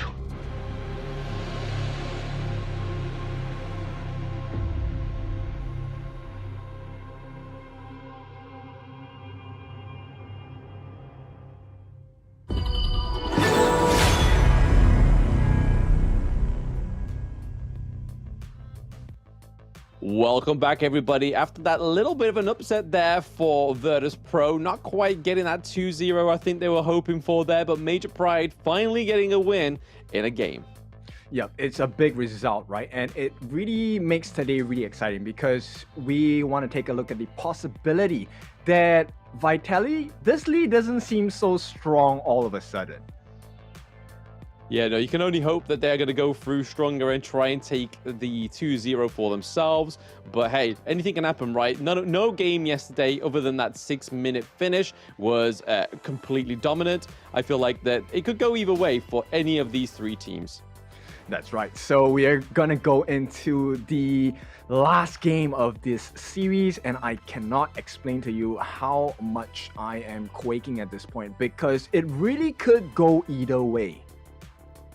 Yeah, it really could, right? I mean, I think the only thing that really upset that, like I said, we liked the Shangguan pick, but I feel like towards the end, it was just able to be isolated. They countered it very easily on the side of Major Pride. So it's kind of like they went for a pick that they weren't that comfortable with, but they were hoping to be like shining on it. But then Alimsky turns around, completely throws off Monkey's itemization and goes for the attack damage, the attack speed, and does it fantastically. But the Jing, Masashi, Huan, and Mai Shiranui being banned out once more. Ooh, a shakeup. This is going to be a very different style of draft coming out from Virtus.pro. They're going to take up the Dolia first, so we could expect maybe the Shangguan coming back into play again. Maybe they feel like, hey, not enough damage. Let's get 2 finishing strokes. Hey, 2 is always better than 1, right? But we're looking here to the side to MP to see what they draft as their priority 2 picks, right? They could go for the Shangguan, they could go for the Zhongfei as well, but it looks like they're going to lock in the Lady Jen and the Ali, so double damage for the ladies. Yep, so does that mean the Princess Frost is going to come true? No, it is going to be the Shangguan. Looks like the formula is correct. They want that double finishing stroke or even the double infinite vastness, right? So 2 times of an escape mechanism, and VP do really well with the back and forth playstyle.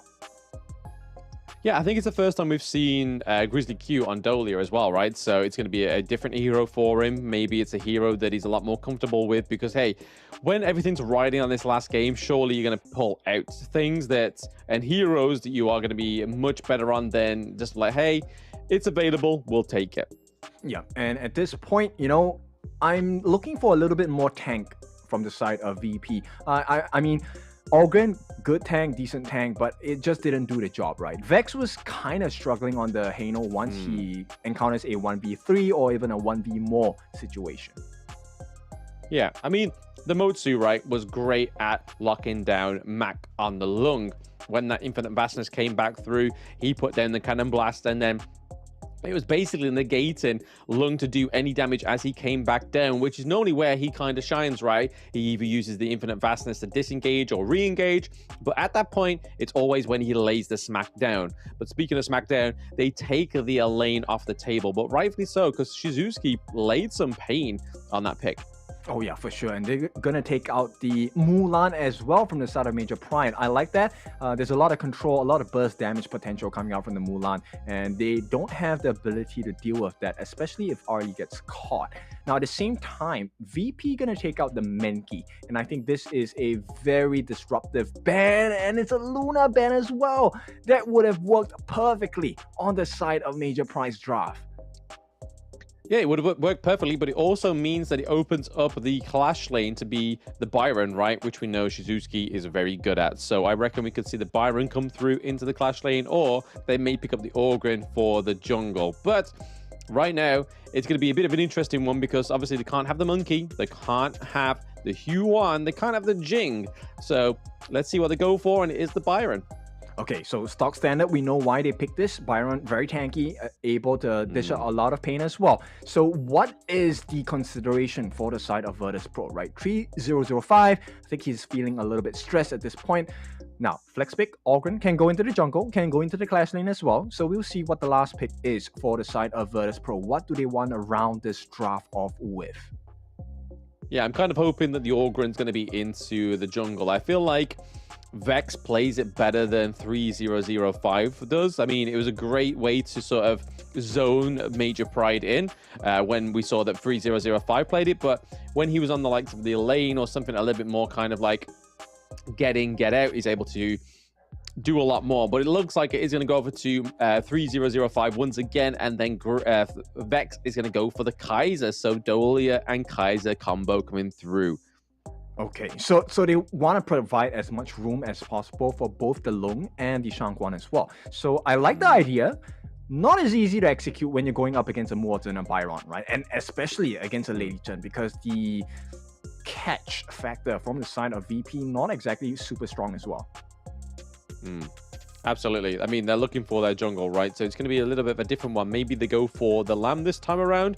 We will wait and see, because Monkey's taken off. Luna's gone. It's going to be the Hino into the jungle. Okay. A little bit of a different here for Alimsky. Yeah, but you know what? I think Major Pride, they have the better draft because there's no hard CC coming in from the side of Virtus.pro, and that is going to be a huge issue. Yeah, absolutely. I mean, they're going to have all the CC, right? Because they kind of baited that Orgrin pick to come through because they've got the likes of the Motsu, they've got the Destructive Deluge from the Lady Jen. They've also got the knockup from Byron as well, and we know Shizuki is very good on this pick. So Major Pride going into this last game in the best of three between Virtus.pro and Major Pride with a solid draft. Let's see if they can round out this 1-1 victory with 2-1. Yep, this is the match result that matters for both teams. Virtus.pro going up against Major Pride. Whoever takes this game will be able to make life a little bit difficult for their counterparts. Absolutely. Right now, we're seeing the Cannon Blast come through from Kashi Batak. He laid them down beautifully in game one. Grizzly Q as well, dishing some smackdown there.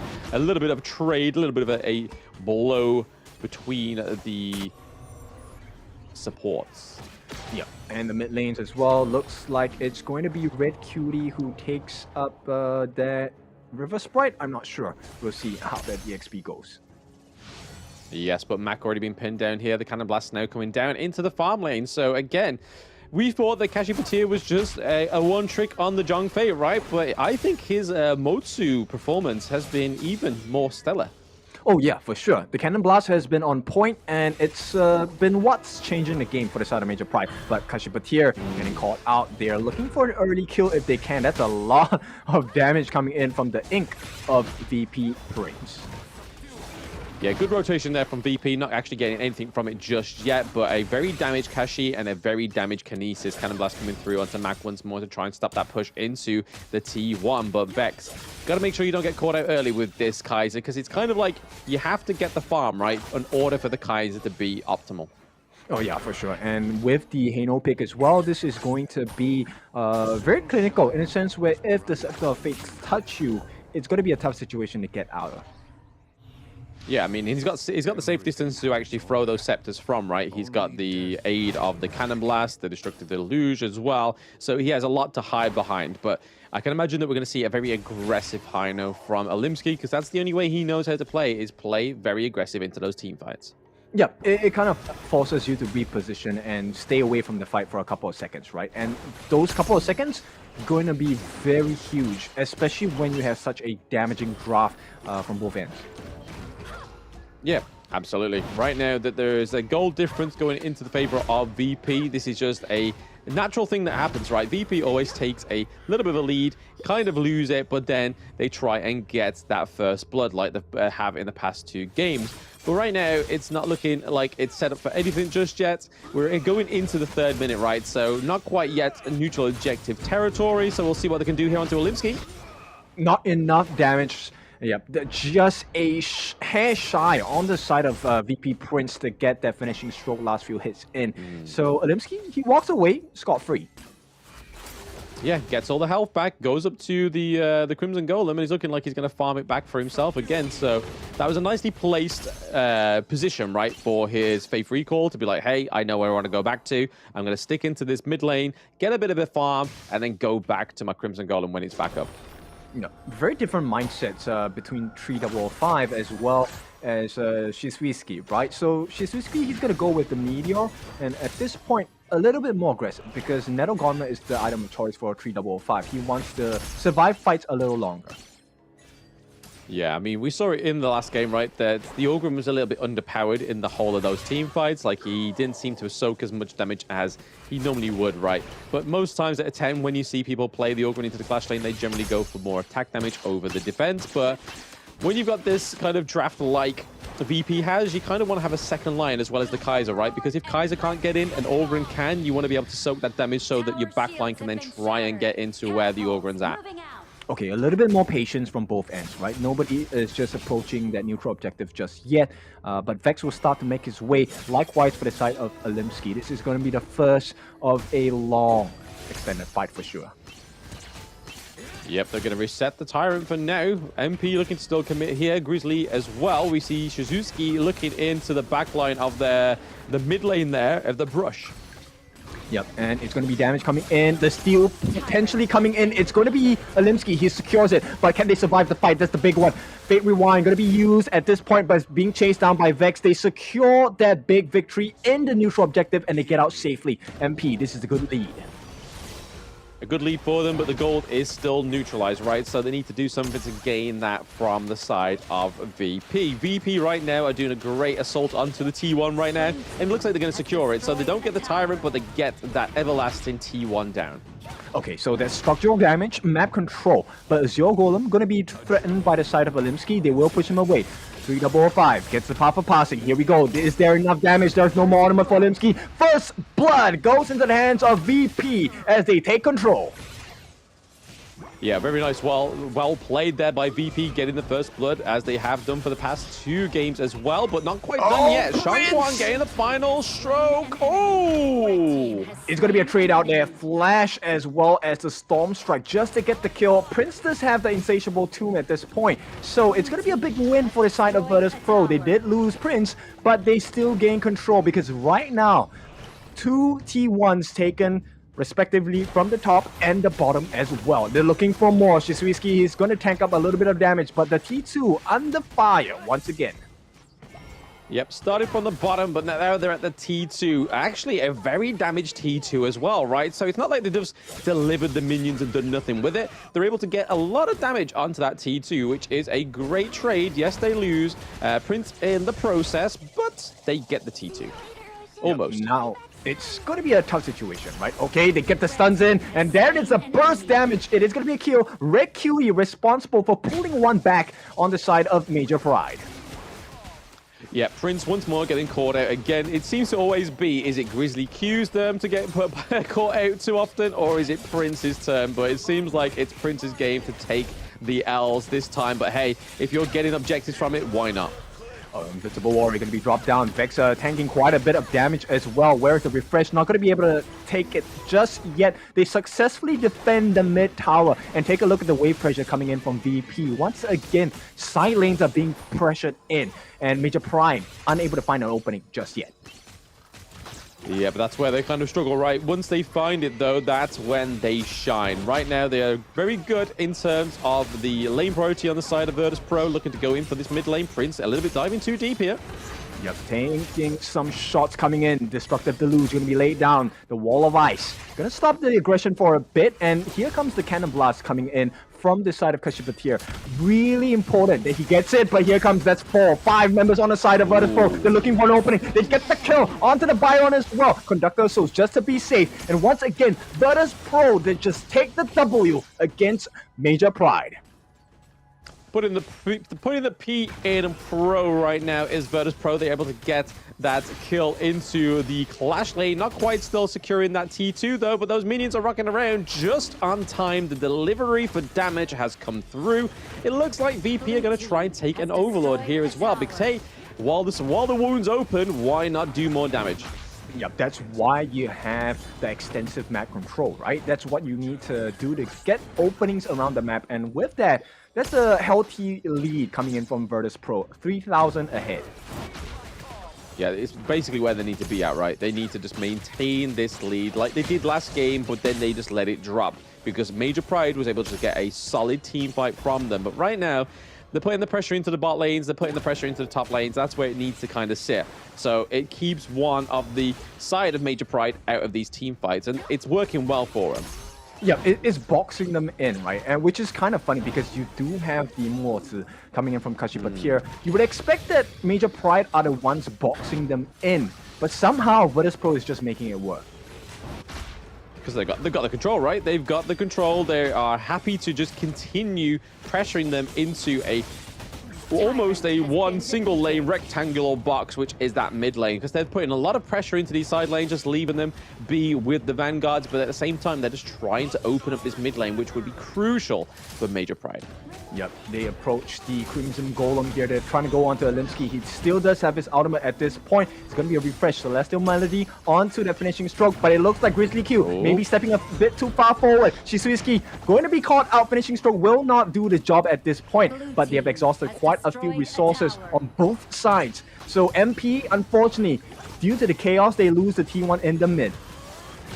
Yes, T1 goes down in the mid, and that was a great distraction into the Golem, right? They really wanted to take the Golem, but also they forgot that the T1 was at risk, and this is where Virtus.pro are kind of shining, right? They're kind of doing two objectives at once, and this is where they just need to maintain it. It's exhausting, but they have to maintain that mentality. Yep, the team of multitasking, right? And with the result of that, Prince is going to have the breakthrough robe in his hands at this point. Take a look at the EXP swing. VP is just so far ahead right now. Yeah, and even that in the gold lead as well, right? Almost 5k gold difference for the side of VP, which is going to be something that's hard for the side of Major Pride to come back from. But now that these shadow variants of these neutral objectives are up, maybe we'll finally see that Major Pride try and score for the Tyrant, which we kind of saw in game one, right? They kind of got a little bit of a late game priority onto the Tyrant, but right now it looks like VP just don't want to put this pressure up into the lane, right? Yep, what a play coming out from VP, right? So they faked the aggression onto the Tyrant, and they sneaked that Shadow Overlord into their hands as well. So once again, map control fully over to the side of Virtus.pro, and Major Pride, they look a little lost. A little lost, but hey, they may catch out 3005 here. Not quite. He's able to get the path of passing out of that one alive. But right now, they're able to take that T2 into the side lane once more, really boxing in Major Pride.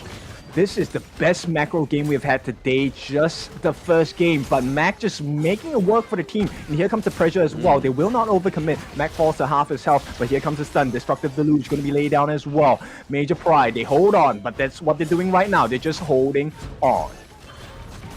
That's all they're going to do, right? Okay. Yep, he's going to go in. A finishing stroke. The first one gets a double kill. And that's only one of the two available finishing strokes at this point. VP, they find an opening. They find a chink in the armor as well. Prince looking to threaten with the second form of that finishing stroke. At the same time, Dragon takes to the skies. They want to commit. Conductor Souls is tanking it up. Vex, he is making it work for the team. He's tanking for the team. And it looks like it's too much for the side of Major Pride to handle. Two members left on the side of Major Pride as the T3 is going to be taken on the bot and the mid as well. Pressure averted for the time being, but Major Pride, that is a hurtful combination to eat. Yes, I mean, they ate pretty well, right? They were able to get a 3-3 trade, but only in the terms of kills, because they've lost their high ground turrets in the mid lane and they lost it in the farm lane. So overall, that was a fantastic outcome for Virtus.pro. But now we got to see that Major Pride do something here when they have that little bit of space to breathe. They need to make sure they can gain something from Virtus.pro, whether it be a neutral objective, whether it be a kill or two. Right now, looking to try and take this Shadow Tyrant.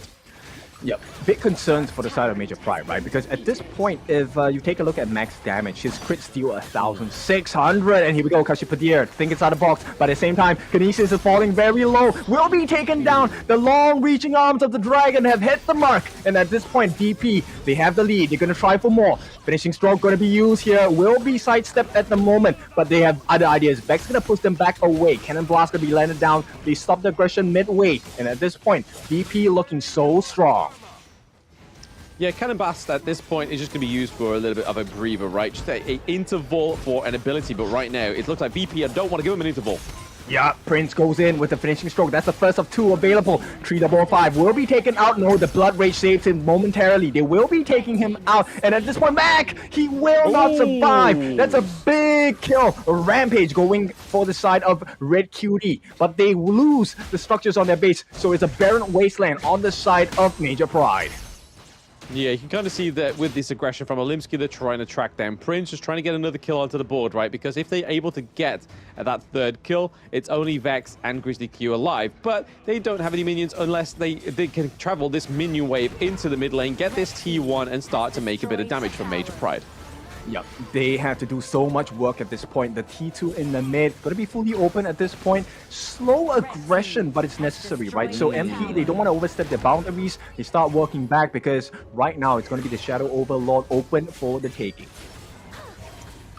Yeah, Major Pride looking like that bear, and we've seen that Virtus.pro, they have the bear in the logo, and they've been poking it so far, but hey, another fight for Virtus.pro. Yep, it's going to be a killing spree this time. The first of the two ultimates here. Finishing stroke is what's going to finish them off as they get the kill. 3005 gets the kill as well. It's going to be just running rampant. VP, no one has died yet. They're going to chase him down. Olimsky is surviving, his life stealing, but it's not going to be the end. The Seer Estate finishes the game for the side of Virtus.pro. Now the map is entirely open. They have the freedom to do whatever they want. Yeah, Virtus.pro with a very nicely timed minion wave into the farm lane, right? It forced Shizuki and Red QT into their base because there was a very big blue wave coming down there in the farm lane. Right now, we're seeing the same thing in the clash lane, but hey, a bit more of a team fight to finish off. Yep, it is going to be a 2 against the world here, and at this point, Prince diving in, maybe for that finishing stroke. No, they don't even need it. The base is gone. It is going to be Virtus.pro that takes this series 2-1. Yep, Virtus.pro now taking that series 2-1, so that puts their score roughly around about 4-3, right? So they've won 4 games, they've lost 1. So not quite the blemish-free record that Team Vitality have, but hey, going into this game against Team Vitality, I think they look very strong. They're warmed up now as well, so I think they're going to be going into this one on a high. Oh, for sure. They are feeling the groove at this point. And I'm very curious about the itemization on the side of Virtus.pro because they made quick work of Major Pride this part of the series. Yes, they did. I mean, the Shang one, right? This really came through, and I think it's all because of that Dolia pick.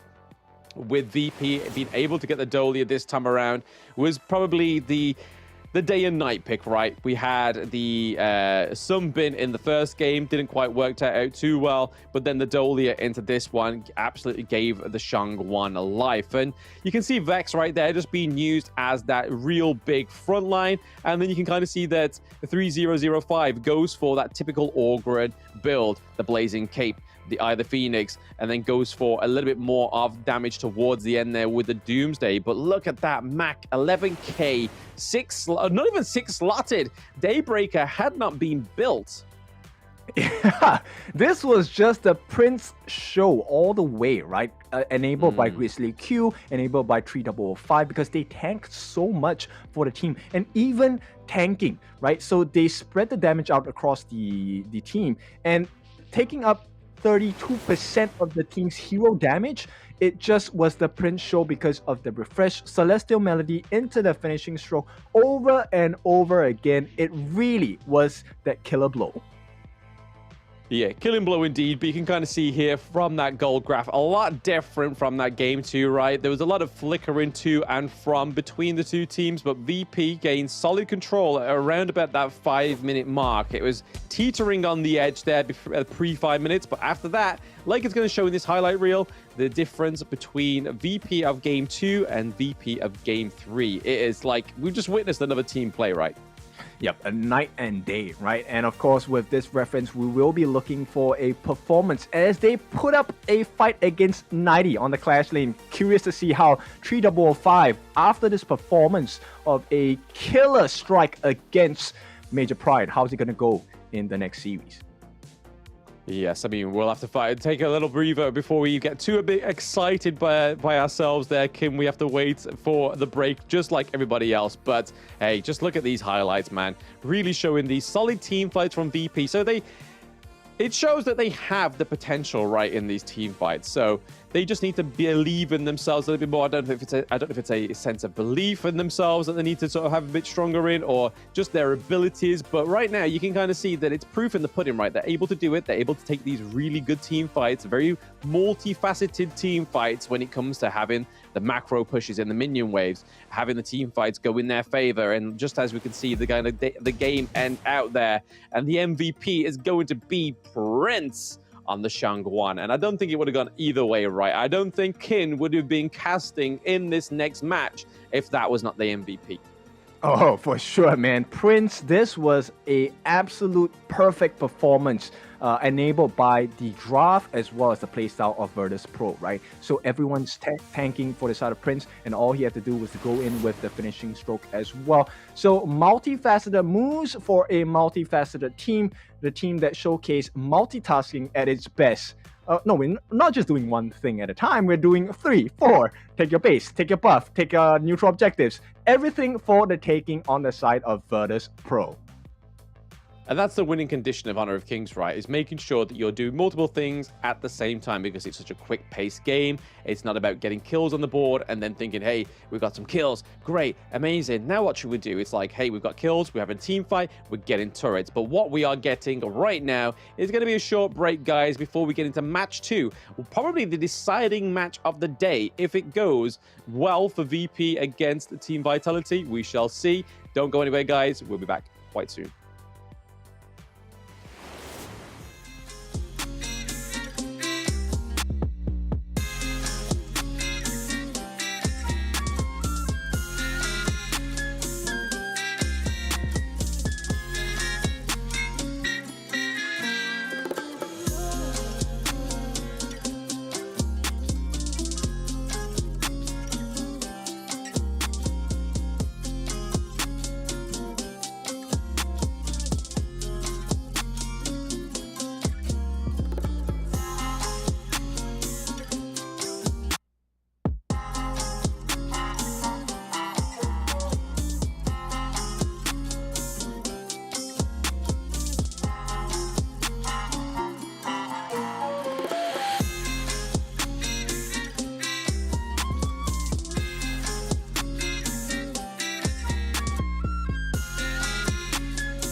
tell you what you can't do. Gotta change your ways.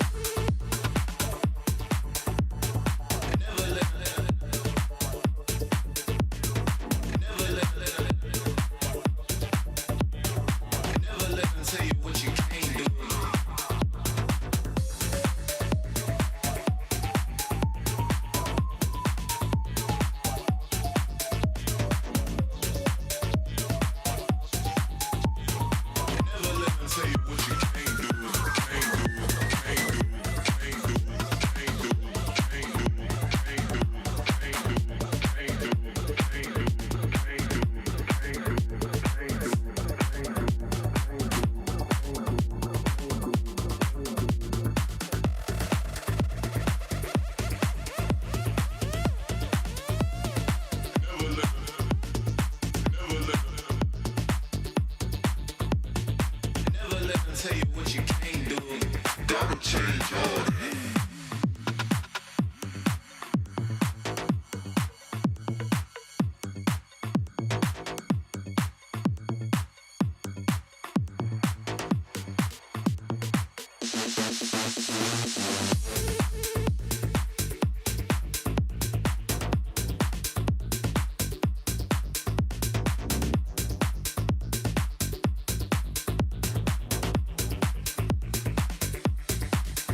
tell you what you can't do. Gotta change your ways.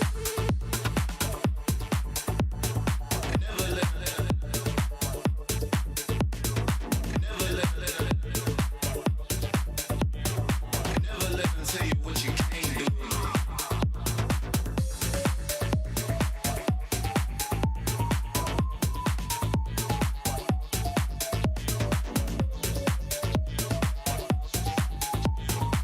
Never let them tell you what you can't do, can't do, can't do.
Lu Bang doesn't have any strongly held beliefs beyond safeguarding his own interests, but when it comes to that, he'll spare no effort.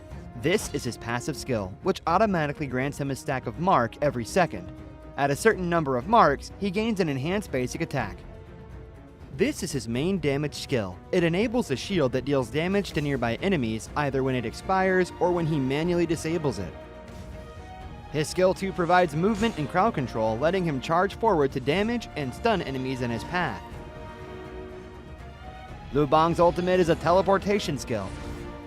It provides the selected teammate with a shield and after a short delay, teleports them to the teammate, restoring health to teammates within range. Upon arriving, Lu Bang also gains an extra movement speed bonus. Notably, the longer he channels for, the stronger the shield and the greater the magical damage dealt by the teleportation.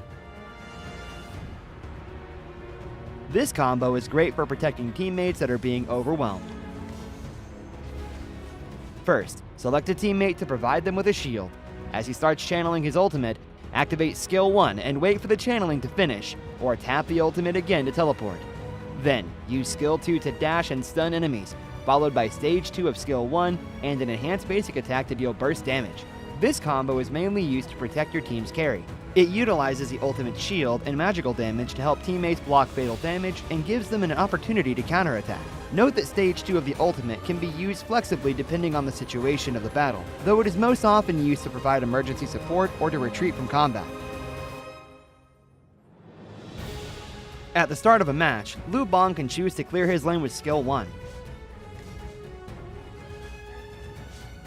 After unlocking his ultimate at level 4, he can clear the clash lane first, then teleport to teammates to help them. Since his ultimate lets him travel fast, he can take the time to clear minion waves before teleporting to a teammate. This puts pressure on the enemy in the lane, while at the same time building a numerical advantage in teamfights. He can also let teammates initiate fights and use his ultimate to provide them a shield, then jump in to absorb damage and take out enemies with help from the carry. If he's facing an enemy who is stronger but doesn't have any crowd control skills, he can use his ultimate to instantly teleport to easily flee the danger. Lu Bang should focus on leveling up during the early game. After unlocking his ultimate at level 4, he can keep using it to reach teammates and help them build an advantage. During the mid to late game, once he has enough defense and damage, he can mainly focus on laning and teleport into team fights to protect the carry and take out unsuspecting enemies. There, pull out the root of the problem. What's a conscience? A kind of snack? Why duel someone when you can gang up on them in a valley?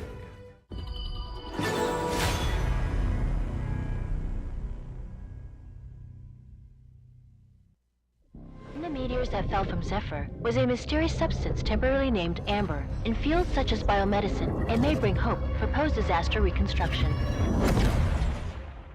The possibility that they're still alive is practically zero. This is our only chance to save them.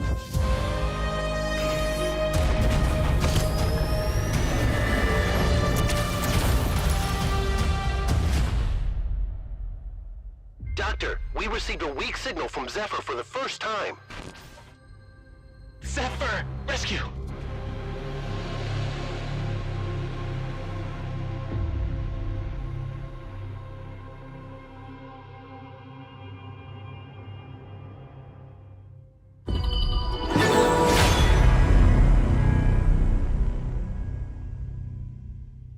Esports, and they get what they want. Snow caught in the middle of 4 once again, and here comes the Infinite Vastness aggressively, and at this point it is a 1-by-1 they fall.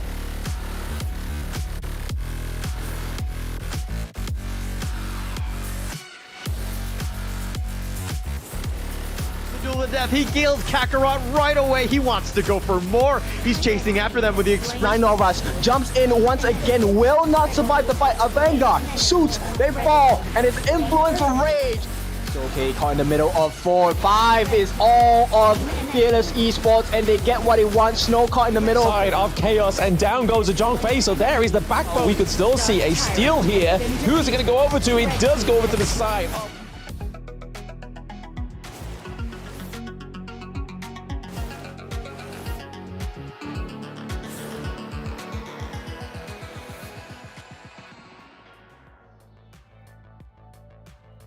Welcome back, everybody, to the next match of the day that is going to be Team Vitality against Virtus.pro. A lot riding on this next best of three. I'm Blam, and with me, as always, is Kin. How are we feeling going into this next match of the day?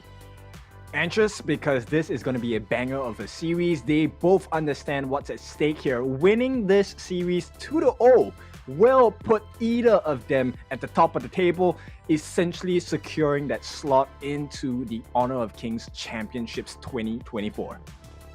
Yeah, and this is what both of these teams came here to do, right? I mean, and Major Pride, but there's no chance that they can now get to that top spot, unfortunately. Even though they played very well in that last game too of the last best of three. But yes, it's all about Virtus.pro and Vitality. It's the double Vs looking to represent Europe and EMEA within the KC 2024.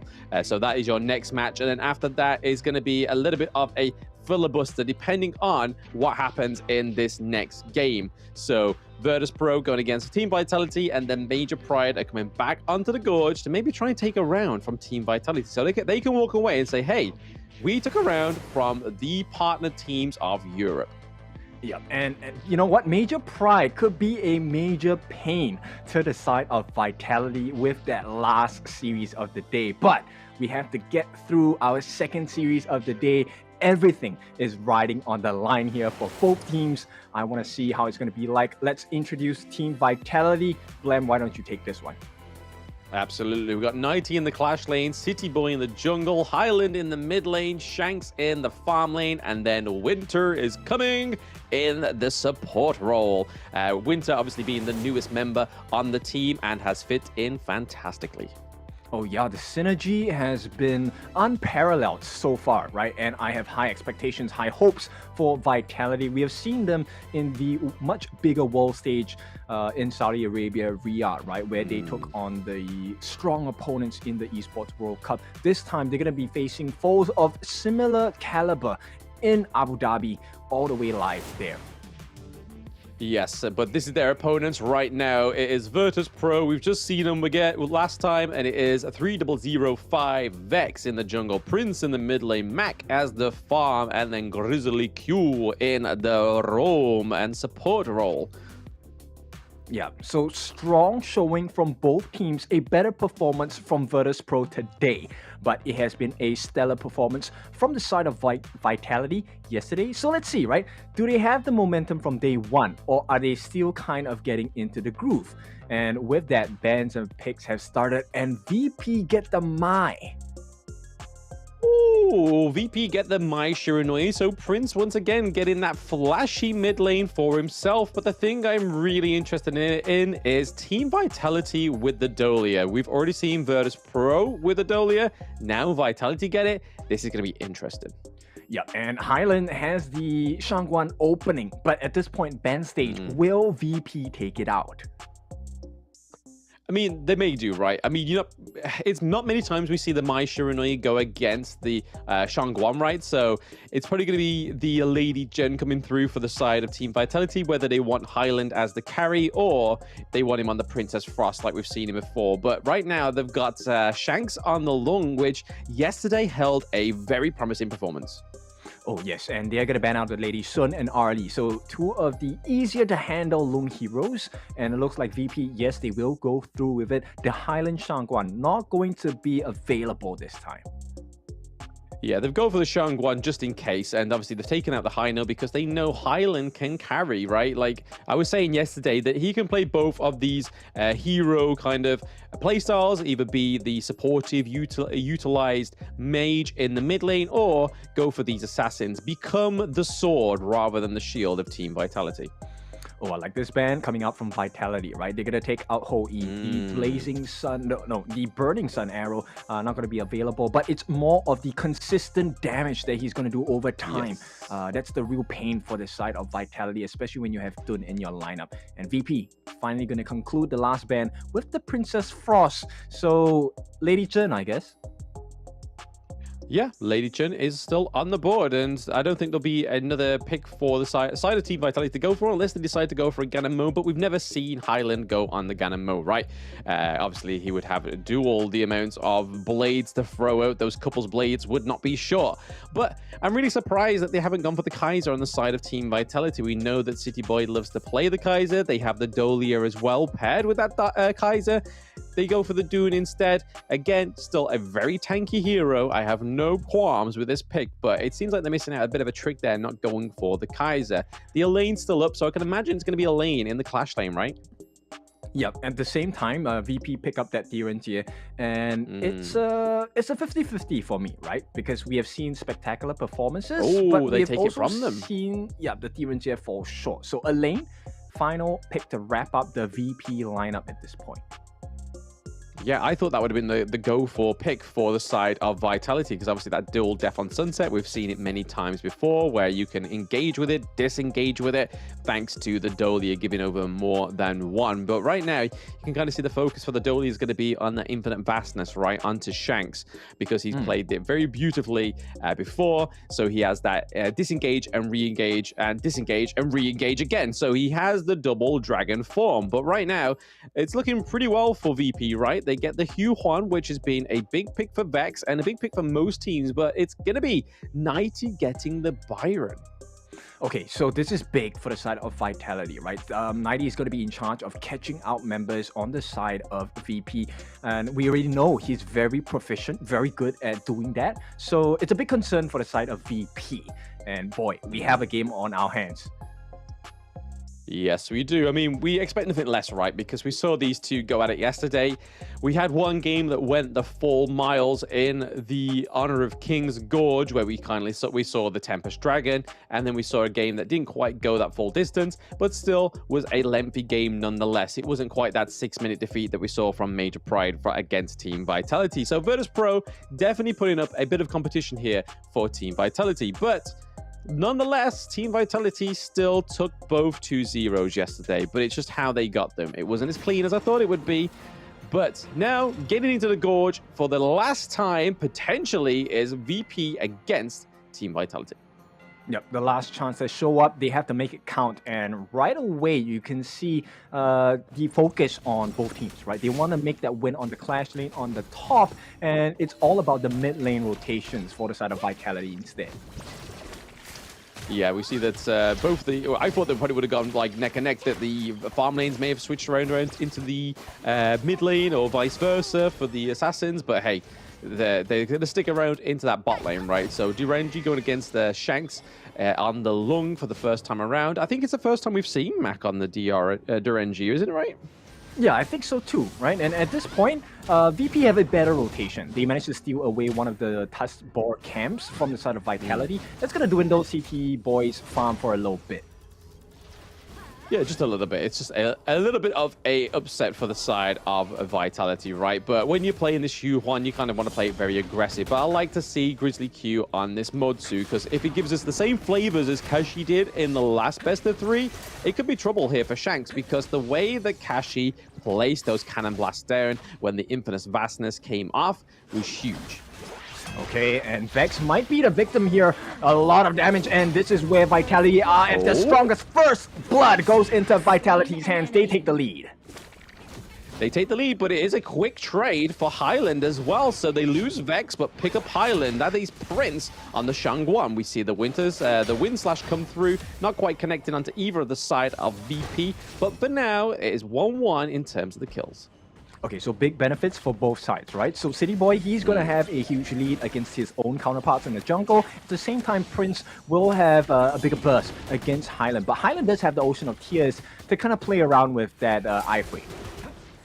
Yeah, you've got to make sure that you can land these trick shots, right? That's probably the biggest issue for Highland, right? He's normally playing the sword mechanics of being the carry, but this time around, he's got to be making sure he's making most of the destructive deluge and also the intargetableness with the Lady Jen.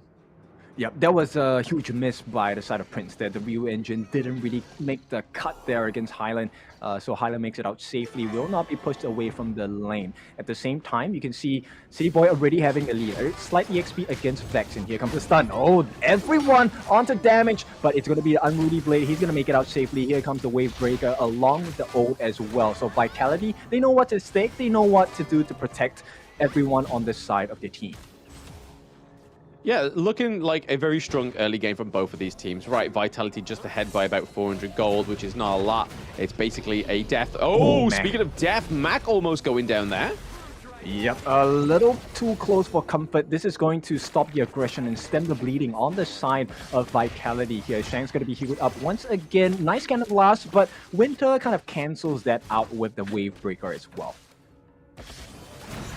Yeah. Oh, counter engage. Destructive Deluge, not going to hit the mark. They will get the Ocean of Tears, but it's Mac who survives. The last Flaming Palms will not hit the mark. Yes, they didn't quite scratch the side of VP. Mac looking pretty damaged though, so more than a scratch, more like a bite from Shanks. But right now, we're kind of seeing that gold lead is slowly slipping away from the side of VP, right? The Wind Slashes are hitting differently. They're trying to freeze this wave here. Oh, Grizzly Q missing out that Cannon Blast though. Oh, Prince somehow misses the mark. It could be spelling death on the side of VP as Vex is going to move away. Cannon Blast landed on a City Boy. That's quite a bit of damage. Katosin as well thrown out into the mix, but it's not enough. City Boy is going to be very tanky on this Dune, and at this point, Vitality just have full control of the Tyrant. They take the first neutral objective of the game. Absolutely. Well done to Team Vitality for taking the Tyrant that time around. Again, it's going to enhance the damage from Shanks. Yeah, so small wins across the map for the side of VP, right? But at this point, Mac, hang on, there's quite a bit of damage. The Peacebringer unable to bring too much damage over to the side on Vitality. And here comes the refresh as well. Celestial Melody, the refresh riding in the wind. Yes, so far the refresh is coming in for the side of Team Vitality here. We see that the healing from Dolia is really paying dividends here. Winter playing the Dolia very well, just giving a extra bit of a lifeline to Shanks right now in this fight between VP and Vitality. But Vitality at that 14.2k, whilst VP are at that 13.3. Mac taking a lot of damage there, unfortunately. Is having to probably recall there unless he's got the Honeydew under the turret, which is very likely he's able to stay there. Void Slash coming through. Yep, City Boy jumping in, and it's going to be a quick kill onto Grizzly Q here. Vitality take another win across the map.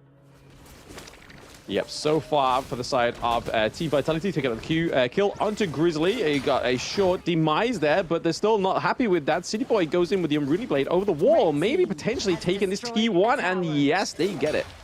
Yep, Highland gets into the mix as well. Mac is in danger at this point. 4 different members will get scouted out by Vex in the mid lane as well. They're looking for more. Here comes the knockup onto Mac. He's going to use the Imperial Law to get out. At the same time, City Boy, he does get that T2, but there's too much damage in. Nobody's able to get hands onto Shanks, and he's laying down the pain. City Boy is still surviving. Nobody's able to get the kill onto this Dun. It's going to be a kill on Vex and Vitality. They are just stronger at this point.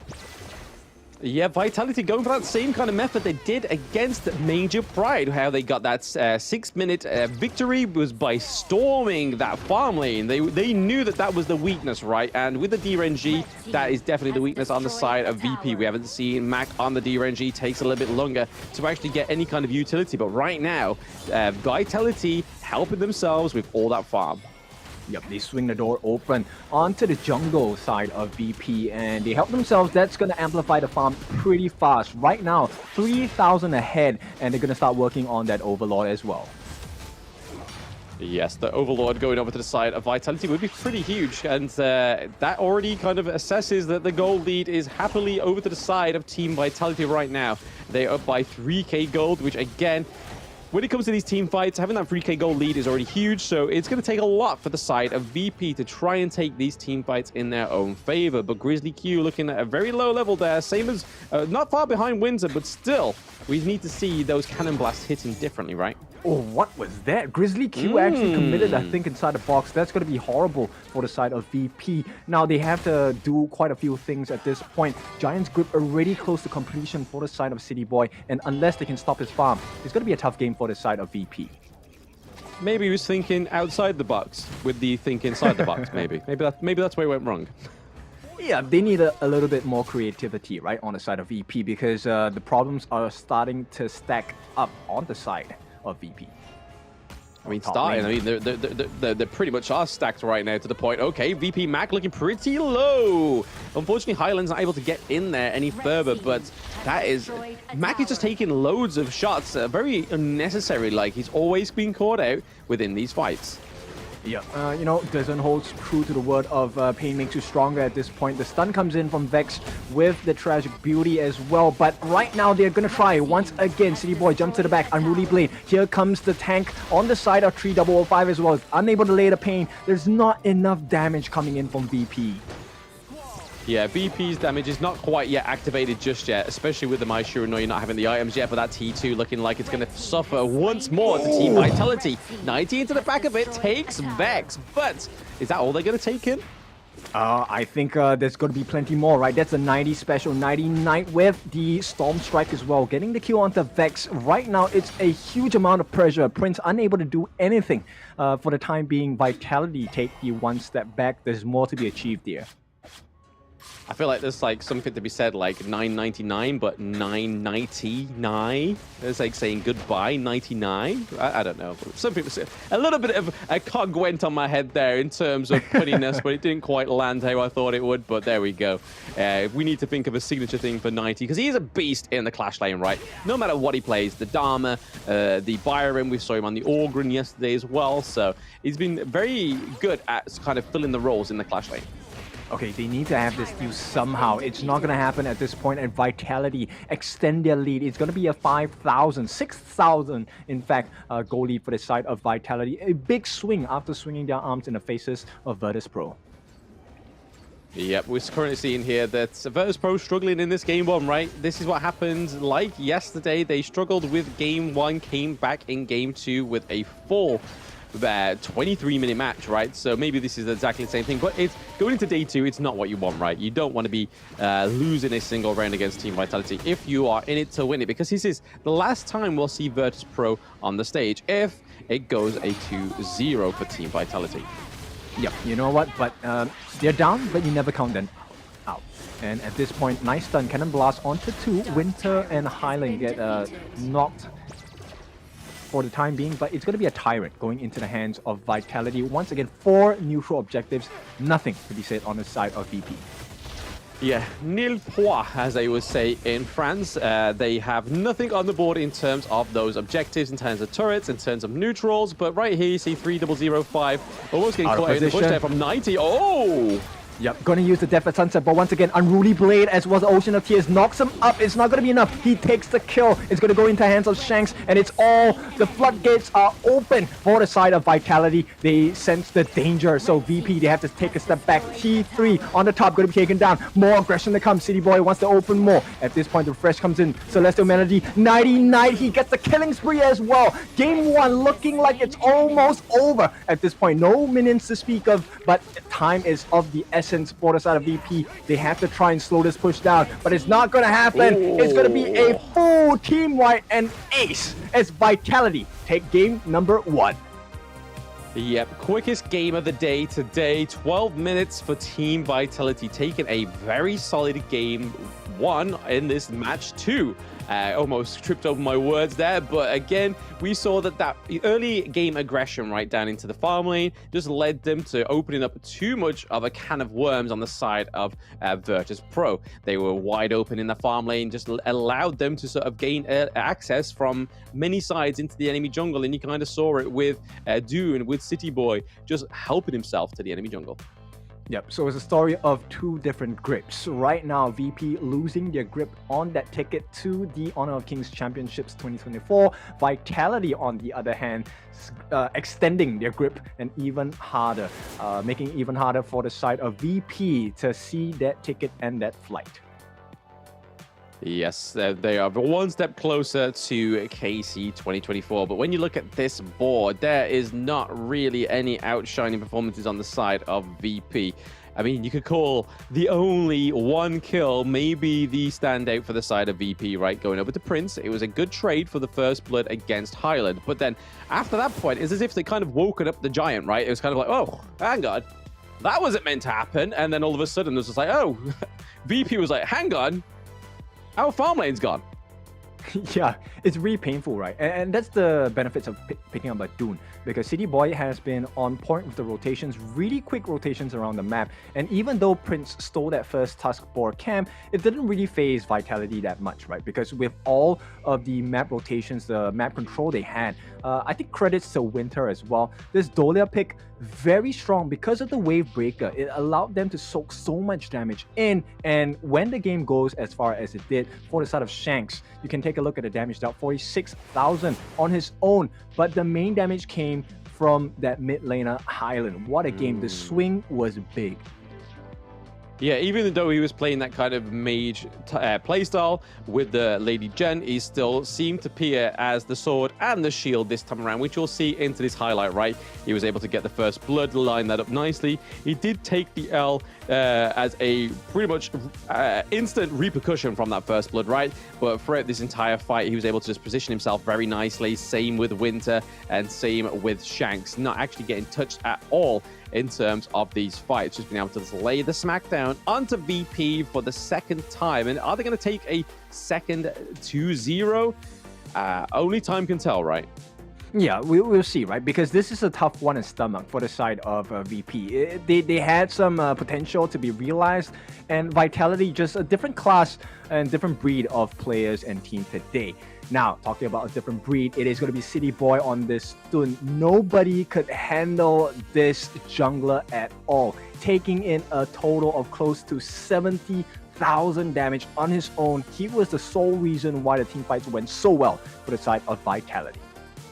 Yeah, it just shows you the greatness, the potential of this Dune pick, right? He's not there to deal too much damage. He's there to soak up the damage and allow heroes like the Lady Jen, like Byron, like Lung to just come through and just deal the smackdown, just completely get that last hit on the enemy heroes. And Dune always is a great pick when it comes into the Dolia as well, right? Because you can also give up two Unruly Blades. So if you're using one to get into the lane, you can also use one to get further into that team fight as soon as you've set that up. And we kind of saw that towards that pretty much assault on the farm lane right in the early game. But Vitality taking 1-0 to VP so far.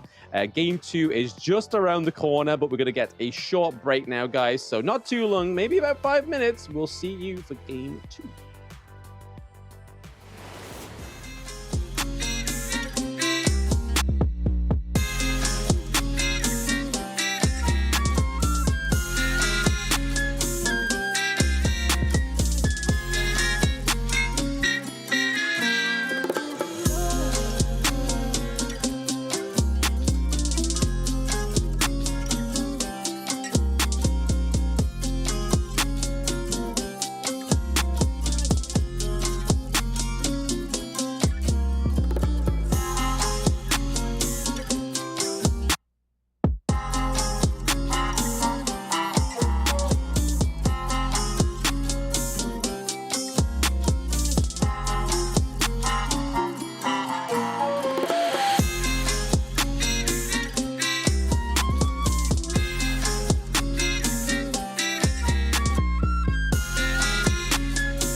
Zephyr was a mysterious substance temporarily named Amber. In fields such as biomedicine, it may bring hope for post-disaster reconstruction. The possibility that they're still alive is practically zero. This is our only chance to save them.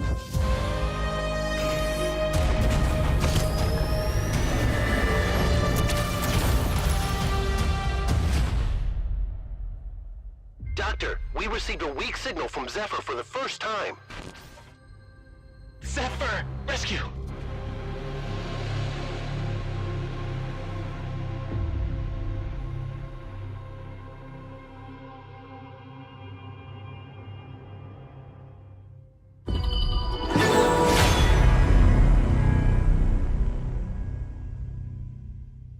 Esports, and they get what they want. Snow caught in the middle of 4 once again, and here comes the Infinite Vastness aggressively, and at this point it is a 1-by-1 they fall.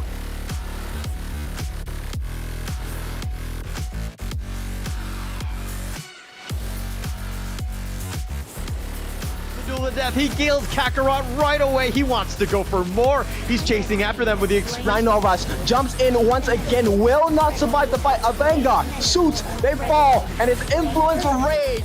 So okay, caught in the middle of 4. 5 is all of Fearless Esports, and they get what they want. Snow caught in the middle. Side of Chaos, and down goes a Zhang Fei. So there is the backbone. We could still see a steal here. Who's it going to go over to? It does go over to the side.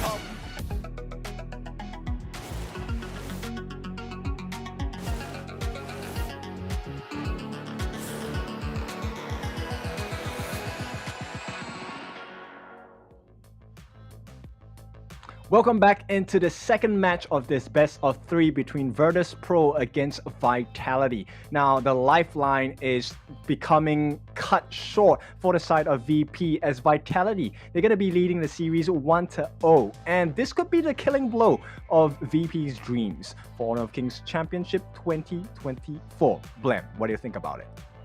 Absolutely. I mean, it could be right. I mean, after that first game, it wasn't quite the massacre that they dealt to Major Pride in their game one that when they first met, right? They were still able to take that farm lane super easy. They opened it wide up, and then once it was opened up, it was kind of just a done deal from that point. No pun intended. But after that, they were able to just get more control around the map, do a lot more damage. Maybe we'll see Highland on a little bit more of a carry pick this time, because obviously he was on the Lady Gen first. Dolly getting banned out, I think, is probably the correct point of call, but that's not going to nerf Winter. We've seen Winter on plenty of heroes now, and they play them super well.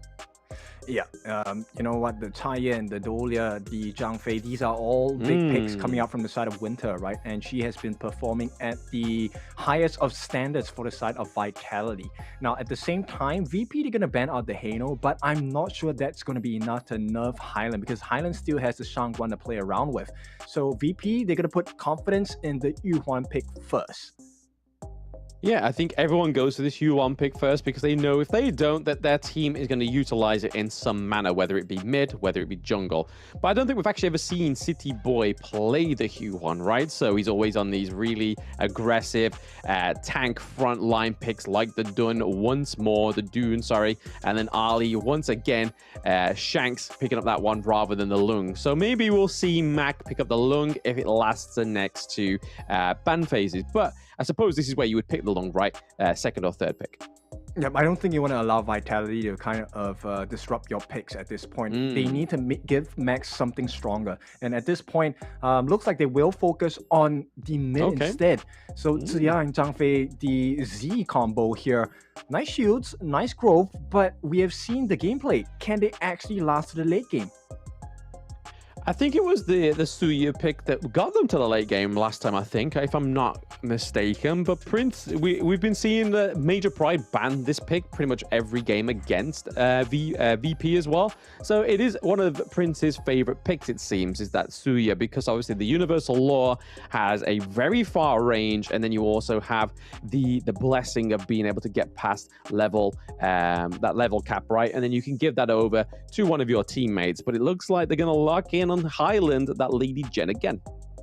Okay, so it's still looking good for the side of Vitality, right? At this point, VP, I like the Ziya pick, but I feel like it takes a little bit of time. Yes, he does have the sanctification, there is a growth through his passive as well, but what happens when a Ziya dies consistently? You don't get the EXP advantage that way. You don't know. Sometimes, I think the one time when he actually did play it, that we actually commented that considering he was playing as Suya, he wasn't actually getting the XP advantage that he should be getting after getting those creeps, getting those little pots of EXP from his side.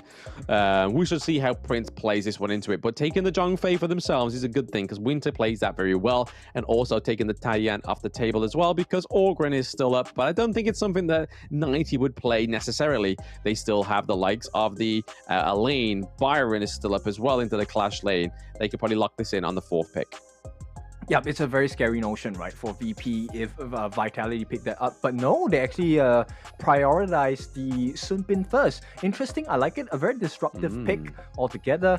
But VP, now the ball is in their court. What do they want to do? They still need that farm lane.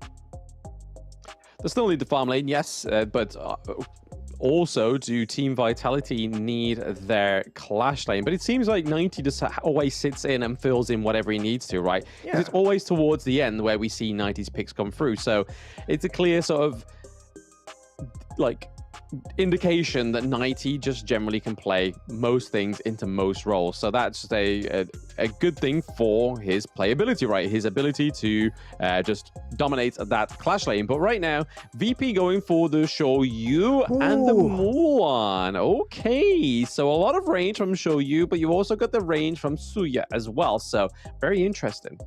Okay, I like this. The creativity is off the charts for the side of VP. Mulan, of course, has been buffed in the most recent patch. So along with the CC she offers, she plays really well with the combinations of the kit from Ziya and Zhangfei as well. And Soya is always going to be on the backlines far away. So I like this. It's a long-reaching arm from VP, but Vitality, they are a very tanky lineup with Dune.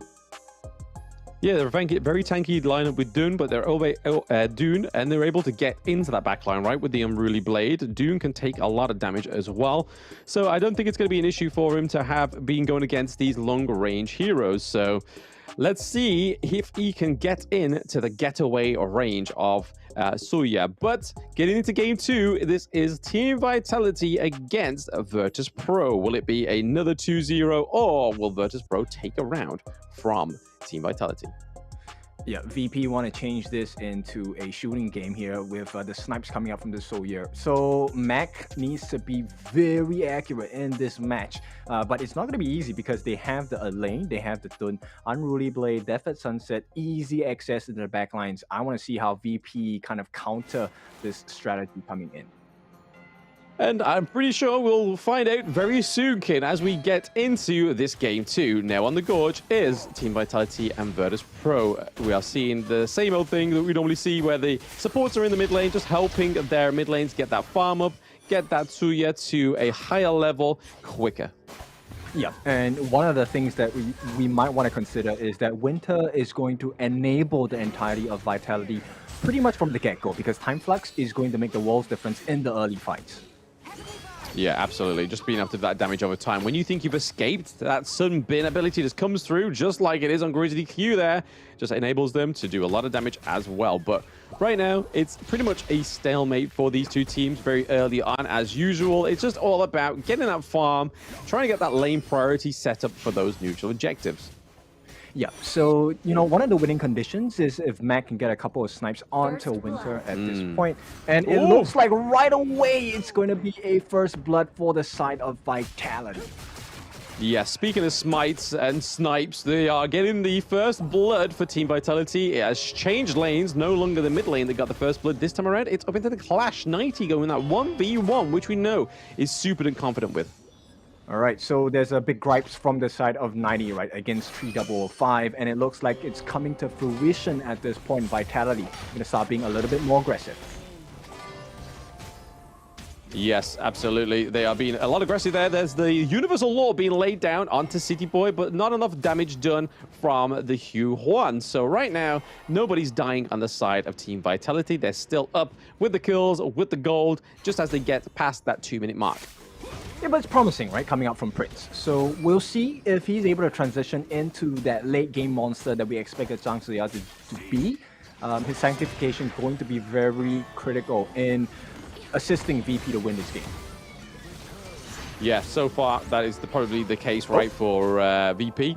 We've seen a lot of trades here, especially with the trick shots. The Destructive Deluge actually being placed into just kind of trying to zone out Zhang Fei for not getting in there. But okay, we're seeing the Mulan go once up, one again with 90. The CC immunity comes through, clapping him back out of that T1. We see that Grizzly Q comes over the wall. The Death on Sunset is just trying to get him away. And what an escape artist. What a guy with mechanical skills here, 90, just showing off the class he has, right? And that must be so frustrating for the side of VP.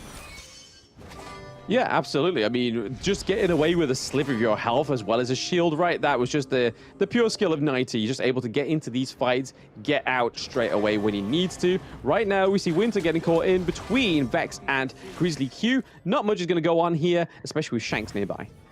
Yep, Mac hasn't really hit a couple of the snipes just yet, but he is controlling the lane, right? This is one of the benefits of going up against an RD, especially when your range is longer than hers. But Mac at this point, they need a little bit more on the side of VP. Yeah, speaking a little bit more, we can see the Team Vitality again in a rotate here from City Boy and Highland as well. But everybody seems to be down here. The Universal Law gets laid down. We're seeing a little bit of a fight into the back line. It is going to be Highland that goes down currently at 1-0 for Virtus.pro as well. So that was a good engage. Mulan able to get out there with just basically the skin of her teeth. The snipes coming through onto 90. Not quite done. There is no 99 for now. Okay, so Mac has not hit that growth stage just yet, but the snipes have been quite accurate thus far, right? And this is a good sign for the side of VP fans, but at the same time, Vitality, they're equaling this aggression coming out, right? So they get the first neutral objective in their hands, and right now, for the first time in 2 games in this series, VP has the lead. VP has the lead in every vector possible, right? He had the gold, not the kills, but the neutral objective and the turrets. But that was really slippery for 3005 to get away, right? Mulan was pretty much teetering on literally death's edge. Winter sitting in this bush here. Grizzly Q with his famous check in the bush with his face. But hey, being Zhang Fei, you can kind of have a little bit more leeway with that, right? Yeah, you can definitely be a bit more aggressive, right? The beast has some value there. Yeah, absolutely. A lot of health, a lot of ways to just get out of there with the leaping savior and whatnot. Shanks. Okay, on Bridal Light Roads onto Shanks. Shanks is able to use the parasol out of there, but is it going to be enough? Grizzly Q is on his behind, and there we go. The damage goes on to Shanks there. So 3005 picking up the second kill for Virtus.pro. What a nice little dagger into Shanks. Yep, the slice and dice working out for the side of Virtus.pro, and all of a sudden, you know, all of that strength that we saw Vitality display in the game number 1, gone. Yeah, it seems like something's throwing them off a little bit here, whether it was a draft, because we did kind of see that the coach was kind of like, when they locked in the Suya, there was like, eh? There was a little bit of that expression on their face, right? And even on our face, it was like, oh, okay, and a bit of a, eh? But hey, it's working for Prince, right? Prince really, there's a reason why Major Pride was banning this pick for Prince, because it's showing that he loves the Suya, and the Universal Law is not going anywhere. Yeah, so suddenly a very big creative block for the side of Vitality, right? They can't seem to figure out how to play against this draft, and you can see why. The long-reaching arms of Mac, here we go, T1 in the mid threat. Yep, we see the wind slash come through. It does hit onto Grizzly Q, but that's kind of the wrong person, right? He can take the knock-up, he can take the damage for now, but again, 3005 going in, doing a bit of damage onto Shanks. Nothing's going to commit through here, not taking the fight just yet. Yep, big wins for the side of VP, and at this point, it's their turn to take a 3,000 goal lead. Yes, it's clearly apparent, right, that the goal lead is definitely going over to the favor of VP, but all it takes is a team fight from Vitality to get themselves back onto the saddle again. Charging up the snipe is Mac. We'll see. This is dominant map control coming in, and Mac is hitting his stride. He's really close towards that Siege Breaker, right? As well as he does have the Cloud Piercer. So it's a big deal for the side of Virtus.pro. Yeah, it's a lot of damage straight away, right? If he goes for like Dawnbreaker, Daybreaker very early, it could be a huge problem for them because Soyu does a lot of damage, very early on anyway. So pre-items, pre-siege breaker as well, does plenty of damage. 90 into the backside, trying to take out Suya pretty early. He wants to get rid of the lore. He wants chaos on the Gorge. Yep, not gonna happen though. VP very good at protecting the backlines simply because they have Grizzly Q on that Junkfei as well. That's a T2. Once again, taken from the sides of the map of Vitality. And this is a very hurtful process that they're going through. Yeah, it's definitely something that they didn't expect, it seems, because they are not quite showing the same performance as they were in that game 1, right? A lot of control given over to the side of Virtus.pro. Yep, and I like this. So at this point, 3005, his performance on this Mulan has been quite spectacular thus far. Yeah, I don't think we've seen him on the Mulan yet. He may have played it in day 1, I'm not too sure, but hey, it's definitely working for him, right? That CC immunity coming through beautifully when going to that head V1 against 90. But right now, we see that Highland sitting in the bush here. They're able to take their own Azure Golem for now, but getting caught out is 3005. We sing his praise. The time bomb comes through. It's not going to be enough to take down the Mulan just yet. Yep, it's a big play coming in, and this is VP doing what they like to do best. Multitasking, taking multiple objectives across the map at the same time. Yeah, it's what we saw them do with Major Pride, right? That's how they got that 2-1 victory against Major Pride. But right now, it's working against Team Vitality, not be able to get that crucial kill theft, however, though, onto the Overlord, which would have been great for them if they were able to steal that. That would have procured them a lot more control onto the Gorge. A knock-up onto City Boy is not going to lead to anywhere. The Destructive Deluge really zones them into this T2, enable them to take the final T2 from Team Vitality. Yep, and this is so scary from the side of VP, because VP is a team that makes you wonder, right? They've taken the Overlord, but it still feels like VP are in control.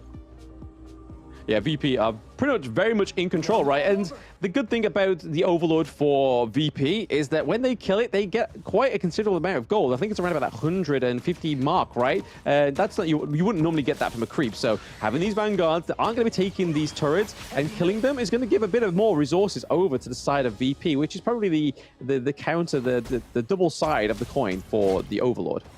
Yep, and if there's any team that knows how to play with an advantage, it's VP. And at this point, Virtus.pro is just showing a different side of them, not just with the picks, but with the plays as well. And Mac has been left untouched this entire game, and it's kind of scary. It's a scary notion to see for the side of Vitality because they have not found an answer yet. It's kind of hard to hit what you can't see, right? Like, he is pretty much invisible for the most of the game. 90 may caught him out here. You may have just jinxed the show you right now. The Death on Sunset does come through. Is it going to be enough to commit and take down Mac? He is still trying. The Unbridled Outburst does push him through, and it is going to be enough for Mac to take the kill on to 90. That is not quite it just yet. The Wind Slash comes through, taking down the Zhongfei. Right now, that is a 1-1 trade between VP and Vitality.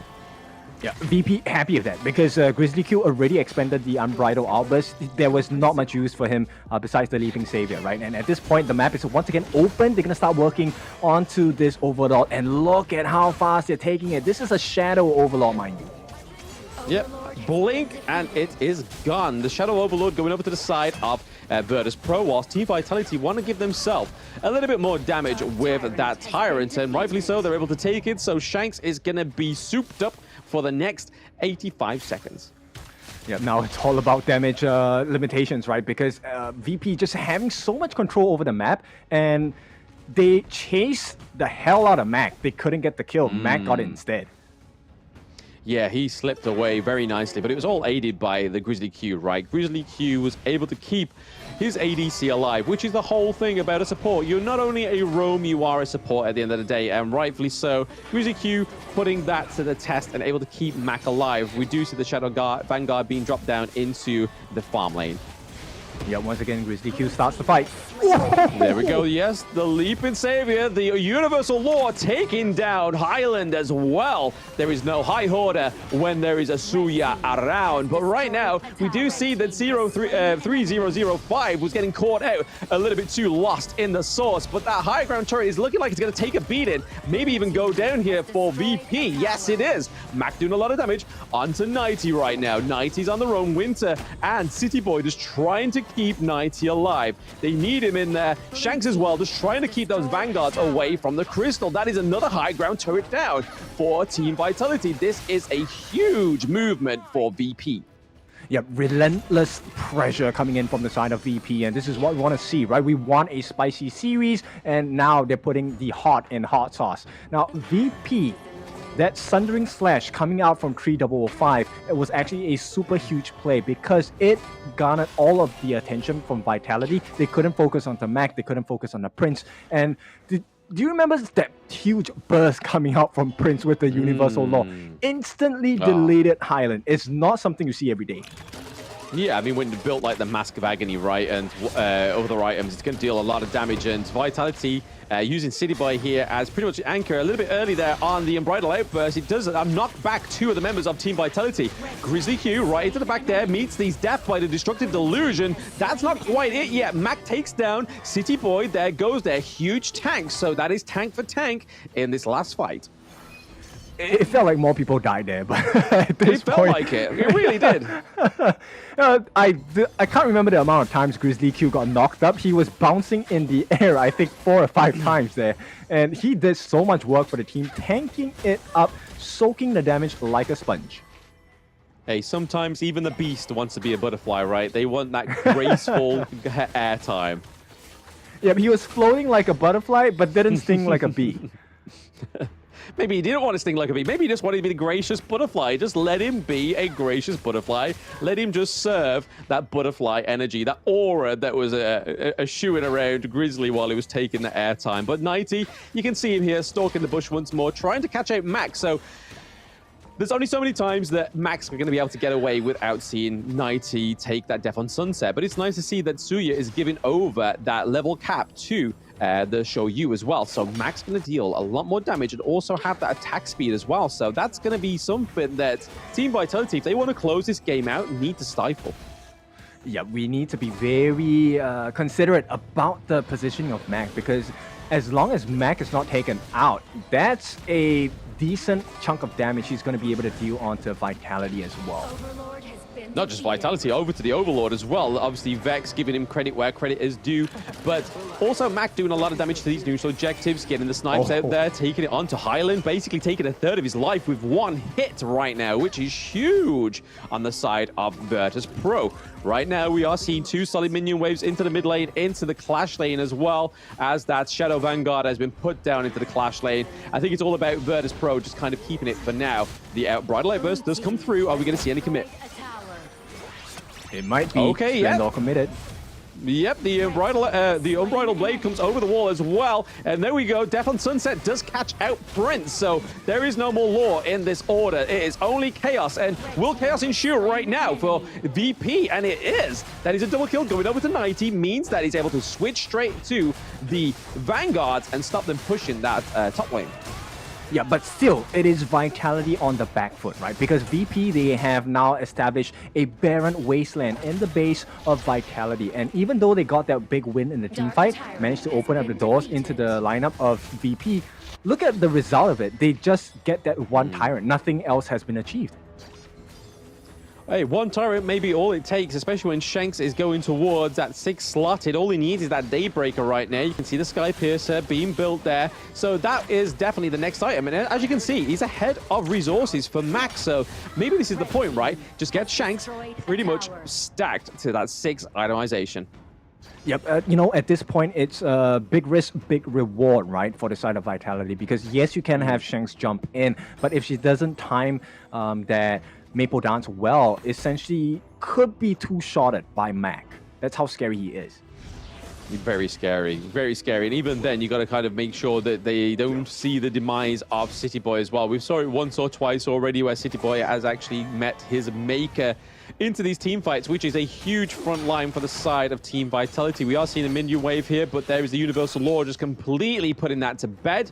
But right now, Team Vitality are just trying to get any kind of dominance onto this map in terms of macro. You can see right here, 90 into the Clash lane, just trying to push this T2. This could be the turnaround here for Vitality. They get the T2 into the Clash lane. Things are looking a little bit of a turnaround here for Vitality. Getting that goal lead is their next objective, it seems. Yep.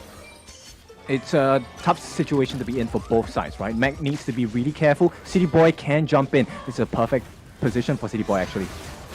Yes, maybe diving onto Vex here, but hey, Grizzly Q is sitting in the Destructive Deluge, right? He's not scared of that magic damage for now, but right, there goes the Destructive Deluge, so they've got to wait for that to come back on cooldown. Oh, Highland taking so much damage from the show. I mean, they make you contemplate the value of life, right? At this point, Mac is just throwing down the punches, and at this point, Highland is on the receiving end. He's not the person you want to get hit. Yeah, literally, his life's flashing before his eyes. I think he's having one of those, like, moments of epiphany, right? It's kind of like, oh, wait, do I need to tell my mum and dad that I love them? I mean, my health's gone. What's going on? And then, like, literally getting shell-shocked right now. That's a nice little CC from Vex. It goes untargetable for the Undying. Sorrow as well. The Death on Sunset tries to catch it. Mac, is it going to be successful? Yes, it is. They get Mac down. That's a lot of damage gone on the side of VP. You can kind of see 3005 trying to push that minion wave into the farm lane. But for now, Vitality are going to be happy with that. Shanks getting out of there just about. Oh, if Prince just actually put that down and phase checked that bush, we could have seen Shanks gone down as well. Oh yeah, this is a scary situation to be in, and at this point, 20 seconds on the death timer for Mac. This is going to be a rushdown for this Overlord. Yeah, we could see a crucial kill theft come through, right? They do have the double smite. We do see Vex going in. They're not going to get it, though. It is going to be City Boy getting the smite on, but Shanks and City Boy going straight onto Vex as well. That was a nice play by Team Vitality, getting them back on the saddle again, but 3005 was just basically putting that pressure into the bot lane, but that's been negated by the Shadow Vanguard. Completely gone was all his efforts. Yep, this game is going to be decided in the next minute or so, right? With the Tempest Dragon arriving soon, 50 seconds on the clock. Vitality have to make it even in the lanes as well. Winter taking shots here, left, right, and center, but like you said there, Kin, it is getting to that 20-minute mark. This is exactly what happened against their games yesterday. VP was able to make sure that they could take Vitality to the 20-minute mark, but it was actually Vitality that was able to close out the game once more. But this is really putting Vitality to their stretches, right? With VP getting them all the way to the 20-minute mark is really showing that VP have some promise. Right-hand side of the map, Mac might be getting caught out by Shanks here if he makes a wrong step. Yeah, he's got to make sure he keeps that positioning perfectly for him because, like you say, Shanks is playing on that side. He knows if Mac shows himself, he's going to be there within a moment. But right now, Tempest Dragon is up. They've got them pushed to the high ground turrets. The only thing that's going in favor for the side of VP is the fact that they have high ground turrets and Vitality do not. That actually is a very big advantage, right? Because once the dust settles, once again, Vitality are on the back foot. They can't play the waiting game. They have to make something happen. And it looks like they might want to rush this down. Yeah, they do have to make things happen here right now. The Tempest Dragon is going down very, very fast. Zhang Fei looking to try and scope it out. He's able to. Grizzly Q taking a lot of damage as well, making sure he's getting out of there, but it's still, they're keeping the Tempest Dragon pressure on. Vex is getting taken onto the back lane. There is a lot of pressure. There goes the Tempest Dragon for the side of Team Vitality. And there goes Mac as well. And then we see the Sage Sanctuary come off of Grizzly Q. He is going to go down once more. That is a 5v3 as we see the end game almost getting concluded. Yeah, Vitality, they tear them a new one, and they're looking to close the series here. VP on the cusp of defeat. Yes, we see the high ground turrets being ablaze down by 90 as well. The time lapse does come through to try and keep them in there and zone them out as Team Vitality is going in with the wind slash, getting the double knock up onto the Hue1, onto Suya as well. Even though they managed to take them to the 20-minute mark, we are seeing a dominant Team Vitality take a 2-0 now over Virtus.pro, meaning that they are going to be the EMEA Play-ins champions. Well done to Vitality. They have lived up to the expectations. They have lifted the crown 24,000 pretty much in the bag for the side of Vitality. Now, of course, with that being said, this was a huge game from VP Virtus.pro. What a performance. Unfortunately, that's going to be the last performance that they're going to put up in this competition. Next game, we'll be looking at Vitality going up against Major Pride. But let's not get ahead of ourselves. Let's talk about this game. Blam, what did it for you in this game?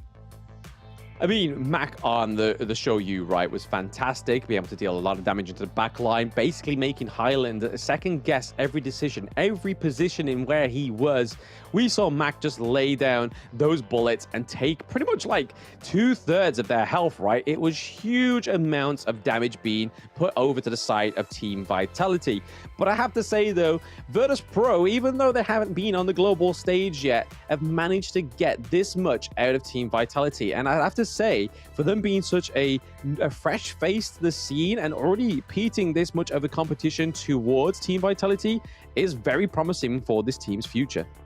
Yep, they were squeezing every little bit of potential out from Vitality, right? This was a big game, and once again, credits to City Boy because he was tanking through it all. But I think the real maker and the demise giver of this side of Vitality was 90, always jumping onto the backlines as well. He dealt 21.7% of the hero's damage across the VP, not the highest, but he made the most impact because he got Mac on the chopping block. Yeah, I mean, I'm very surprised to see the damage difference between Prince and Mac, right? The fact that Prince actually did way more damage than Mac, but I suppose it's the sparingness of those bullets, right? You have to make sure they land, because if they don't, you've got to charge up another bad boy and then charge up another one, whereas Suya has multiple ways of getting that damage across, whether it be the Universal Law or one of his other skills. But yeah, like you said, to Shanks there, 122k damage, and then even Highland with 114, so there was a lot of damage coming from different kinds of ways on the side of Vitality. But just look at that gold graph. Anybody that's joining the stream right now would see that that game was VP's up until that 19-minute mark.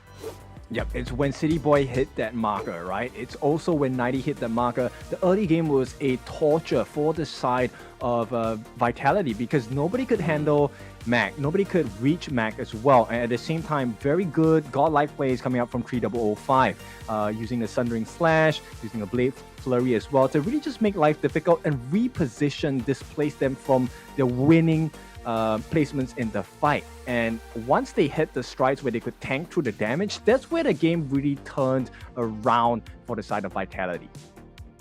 Oh, massively, right? This was a VP game through and through, like all the way up until that 19-minute mark where they started to come back, when they were pretty much pushed to their limit on the side of Team Vitality. That's when they kind of clapped back. And this is the narrative that's being built around these two teams, right? Is that VP can take them to the edge, but Vitality can always climb up and drag them back down. So it's going to be going forward in these future tournaments, seeing how VP can finally get the one over on Team Vitality. And right now, I'm super duper excited for the future of this feud.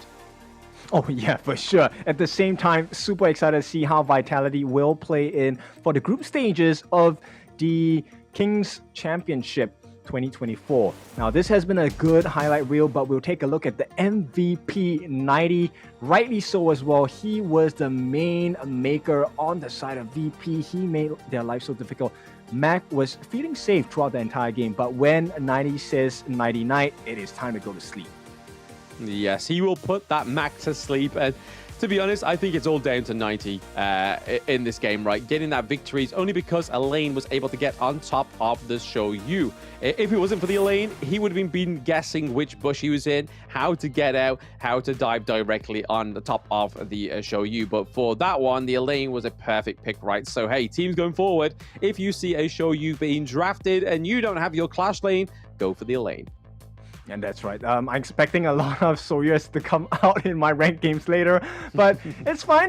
We'll see. You know, it really is the player, not the hero. And based on what's happening, it is going to be congratulations to Vitality. In the meantime, they have one more game up. But before we get to that, let's take a short break. When we're back, it's time to see Vitality put the game up against Major Pride.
tell you what you can't do. Gotta change your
let them tell you what you can't do. Gotta change your head.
Liu Bang doesn't have any strongly held beliefs beyond safeguarding his own interests, but when it comes to that, he'll spare no effort. This is his passive skill, which automatically grants him a stack of mark every second. At a certain number of marks, he gains an enhanced basic attack. This is his main damage skill. It enables a shield that deals damage to nearby enemies either when it expires or when he manually disables it. His skill 2 provides movement and crowd control, letting him charge forward to damage and stun enemies in his path. Liu Bang's ultimate is a teleportation skill. It provides the selected teammate with a shield and after a short delay, teleports him to the teammate, restoring health to teammates within range. Upon arriving, Liu Bang also gains an extra movement speed bonus. Notably, the longer he channels for, the stronger the shield and the greater the magical damage dealt by the teleportation. This combo is great for protecting teammates that are being overwhelmed. First, select a teammate to provide them with a shield. As he starts channeling his ultimate, activate skill 1 and wait for the channeling to finish, or tap the ultimate again to teleport. Then, use skill 2 to dash and stun enemies, followed by stage 2 of skill 1 and an enhanced basic attack to deal burst damage. This combo is mainly used to protect your team's carry. It utilizes the ultimate shield and magical damage to help teammates block fatal damage and gives them an opportunity to counterattack. Note that stage 2 of the ultimate can be used flexibly depending on the situation of the battle, though it is most often used to provide emergency support or to retreat from combat. At the start of a match, Liu Bang can choose to clear his lane with skill 1. After unlocking his ultimate at level 4, he can clear the clash lane first, then teleport to teammates to help them. Since his ultimate lets him travel fast, he can take the time to clear minion waves before teleporting to a teammate. This puts pressure on the enemy in the lane, while at the same time building a numerical advantage in teamfights. He can also let teammates initiate fights and use his ultimate to provide them a shield, then jump in to absorb damage and take out enemies with help from the carry. If he's facing an enemy who is stronger but doesn't have any crowd control skills, he can use his ultimate to instantly teleport to easily flee the danger. Liu Bang should focus on leveling up during the early game. After unlocking his ultimate at level 4, he can keep using it to reach teammates and help them build an advantage. During the mid to late game, once he has enough defense and damage, he can mainly focus on laning and teleport into team fights to protect the carry and take out unsuspecting enemies. There, pull out the root of the problem. What's a conscience? A kind of snack? Why duel someone when you can gang up on them in a valley?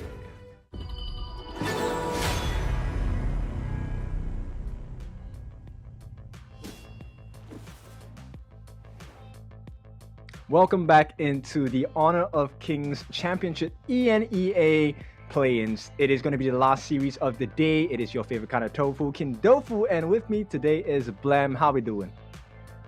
Absolutely grand. I mean, knowing that obviously Vitality have basically secured themselves that play-in spot, they still have one series to play against Major Pride. So hey, if anything, this is just going to be for the fans, a bit of a fan service for ourselves to get a bit more of cast on there. We all love watching the esports. So, hey, it could even throw a spanner in the works, right? Just in terms of trying to get that blemish-free record for Team Vitality. Could we see Major Pride take a round? That's something what I'm here to watch, right?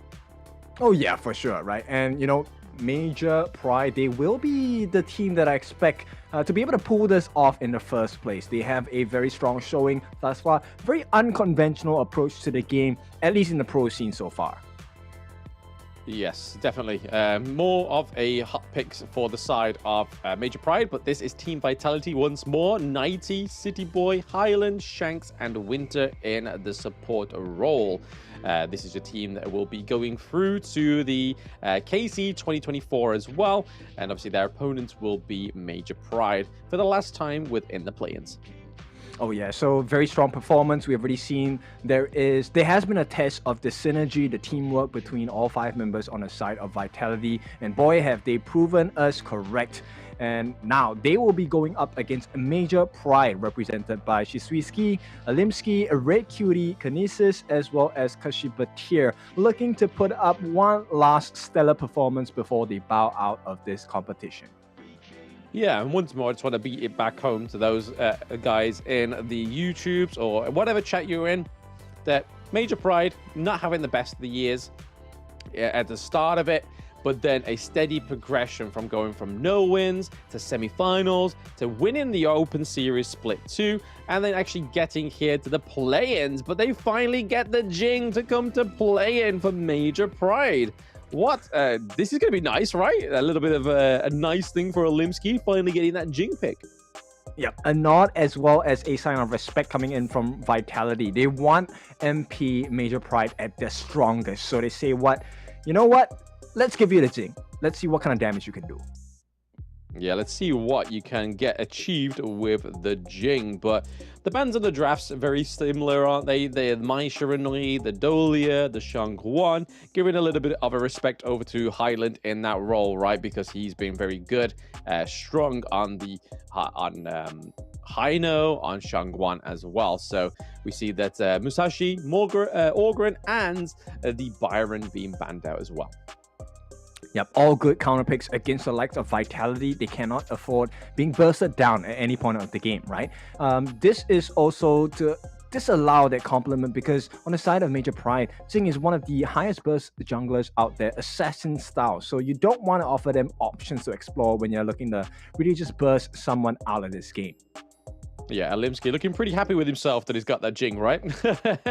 Oh, yeah, Team for Vitality, sure. Absolutely. If someone gave him my my main, I'd be like, hey, thank you, finally. I mean, my main in ranked should be Orgren, but it always gets banned. So, hey, whenever somebody gives me Orgren, I have that same expression.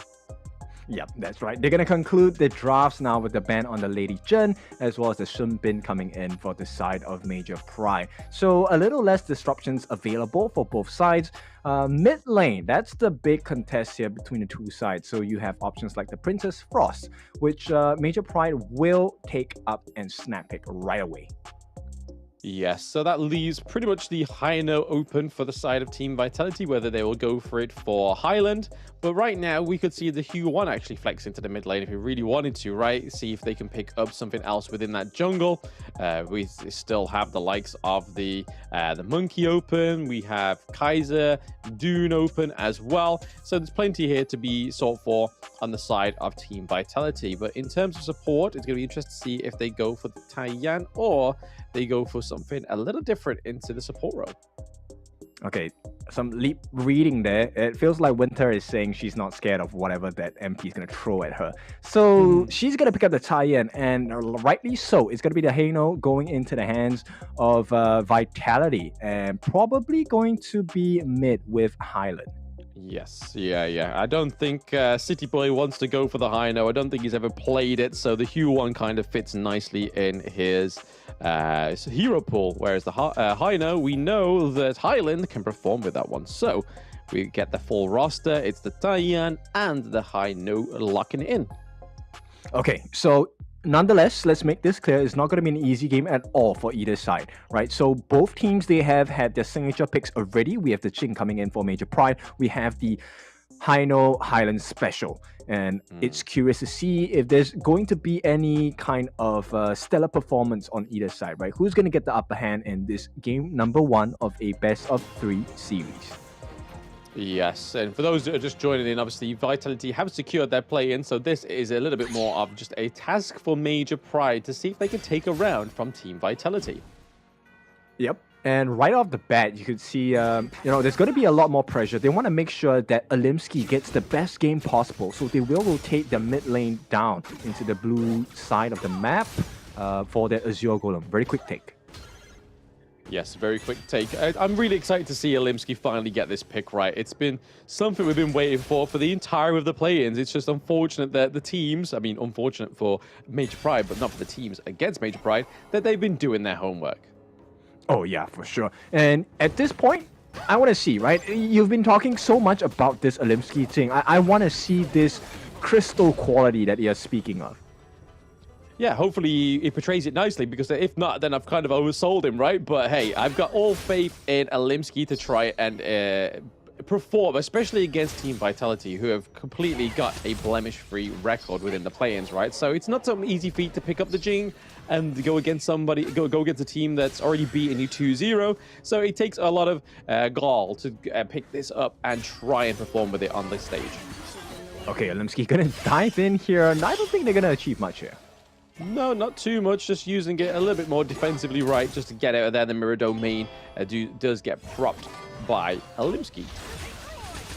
Okay, so simple wave clear. I think it's really about giving as much EXP, as much gold possible for Alimsky. He needs to have that level advantage going up against City Boy, because City Boy's farming speed is quite fast as well.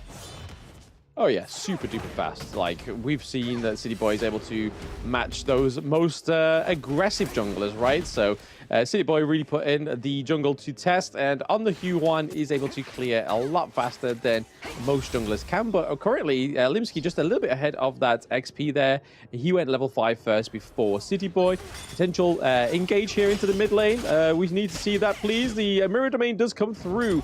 A little bit of damage going over to Taiyan, but not actually hitting Shanks. So that's where we want to be kind of hitting, right? Taking out the Taiyan, so there's no healing for Shanks, and then try and deal with Shanks afterwards. But I feel like Kashipatir on the Zhang Fei is a good way to split these two apart, right? Because you don't want to be giving the healing over to Shanks whilst you're trying to whittle down Taiyan, because by the time that happens, Shanks could be in a healthy state, and you could be not at your best. Oh yeah, for sure. In fact, actually, I think it's a big worry for me on the side of Winter, right? She does have heals, but the burst potential coming out from Alimsky might be a little too much for Winter to handle, maybe at the mid game. Yeah, maybe in the mid game when we start to see Ali get those itemizations of not quite building that Doomsday just yet, but you can kind of see that that is being brewed up for now on the side of Major Pride, Kinesis that is. But right now we're seeing a little bit of a tit-for-tat in the games, right? This is mainly like Vitality's MO. They like to put a lot of focus into this farm lane. Yep, very good play coming in. This is a signature Vitality invasion, right? They want to make sure that, hey, we put as much pressure. Hopefully, we get the advantage. We get that first T1 for our side. That's going to buff up our gold, going to give us a little bit more EXP as well. Yeah, hoping for not any of those 6-minute matches, right? Like we saw yesterday between Team Vitality and Major Pride, because that was a fast rundown for Major Pride, right? Just the able to get them all the way to their crystal just by opening up that side lane. Yep, I doubt that's going to happen, at least for this match, right? Because right now, Major Pride, they're holding their own against the likes of Vitality. We haven't seen a lot of aggression come out from the Vitality side just yet.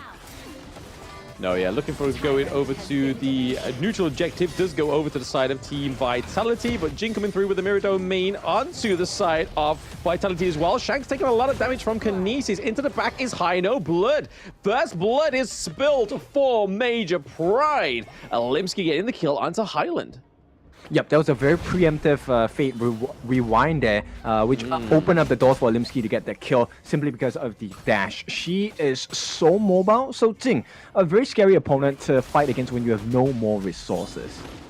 Yeah, as soon as that premature Fate rewind came through, right, that was a go-ahead. A little nod to Alimsky to say, hey, this guy doesn't have a lifeline. This is all go for me.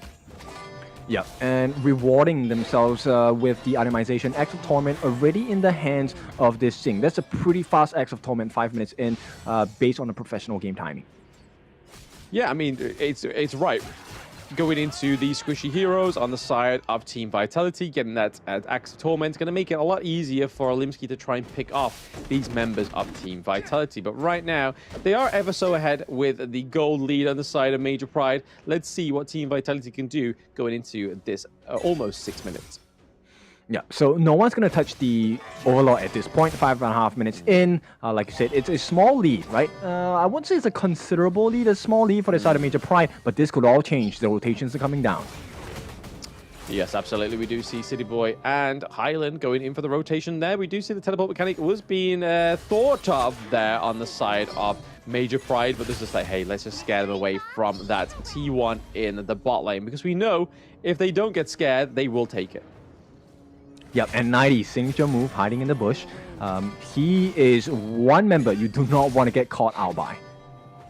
Yeah, definitely a learning lesson for Virtus.pro, right? That face check with your face when 90's in that bush is probably going to end up with a 99 from 90, making sure you go to sleep.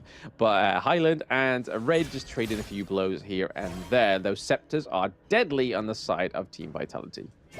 Okay, so while Major Pride have a small lead in terms of gold, right? I still have really big concerns coming in for Red Cutie because this is a lineup that is pretty mobile as well. I don't think it's going to be an easy game for Red Cutie at all. Oh no, he's basically there for zoning. But speaking of easy fights, it's not going to be this one just yet. The mirror domain does come through onto Highland. We do see that the Faith Recall was being used very early on just to get out of that mirror domain. So nicely played by Highland. Yep, and I think they are putting a lot of confidence into Winter as well as the tankiness of a City Boy, right? So they're actually going a little bit more aggressive onto Highland's build here. Mask of Agony first instead of the standard defensive structures like the Blazing Cape or even the Holy Grail, right? To help with the MP regeneration. Oh, here we go. Alimsky. Okay, Alimsky going in onto Highland, not able to actually get too far into the backline there because we see that City Boy denies the access onto his teammate, right? If he wasn't there, if City Boy didn't come to the rescue, Highland would have been down 0-2. Yep, and you can see the rotations on the side of Major Pride, right? They are taking so good care of this Azure Golem. They want to make sure that Alimsky is not threatened in jungle. And this is a small change to their game style, but I think it's working out really well. 90. Yes, almost getting caught out here in a 2v1. It is 90. The mirror domain does come through, but there is the death on Sunset. The truth mantra just keeps them away, though. So nobody falling into the clash lane on the side of Team Vitality. Rightly so. They're still behind in the gold, right? They aren't able to get any kills on the board just yet. But it's down to City Boy. It's down to Shanks to get those itemizations, to get those buffs, giving over the Crimson Golem to Shanks. Yeah, it's kind of interesting because he's keeping pace against the R lead being played by Kinesis. And in fact, he has a very slight lead as of just now. Yeah, ever so slightly. They're going for the second neutral objective for themselves on the side of Team Vitality. Oh, it does get denied, though, by Major Pride. They're able to take that crucial kill theft. Not quite qualifying for one just yet, but hey, here's Jin going straight in onto Taiyan, and it's going to be Kinesis picking up the kill. The second blood for Major Pride. Yep, and my realizations and fears have been realized here because that's what I'm talking about. Alimsky, if you give him the lead, Winter is not going to have a good time. And when Winter is down, you're caught in between a rock and a hard place on the side of Vitality. Yeah, it gives Shanks less of a lifeline, right? Yes, he still has the infinite vastness, but he doesn't have that constant healing from the Taiyan. But right now, Major Pride up by around about 2k gold, but we've seen this time and time again with Team Vitality.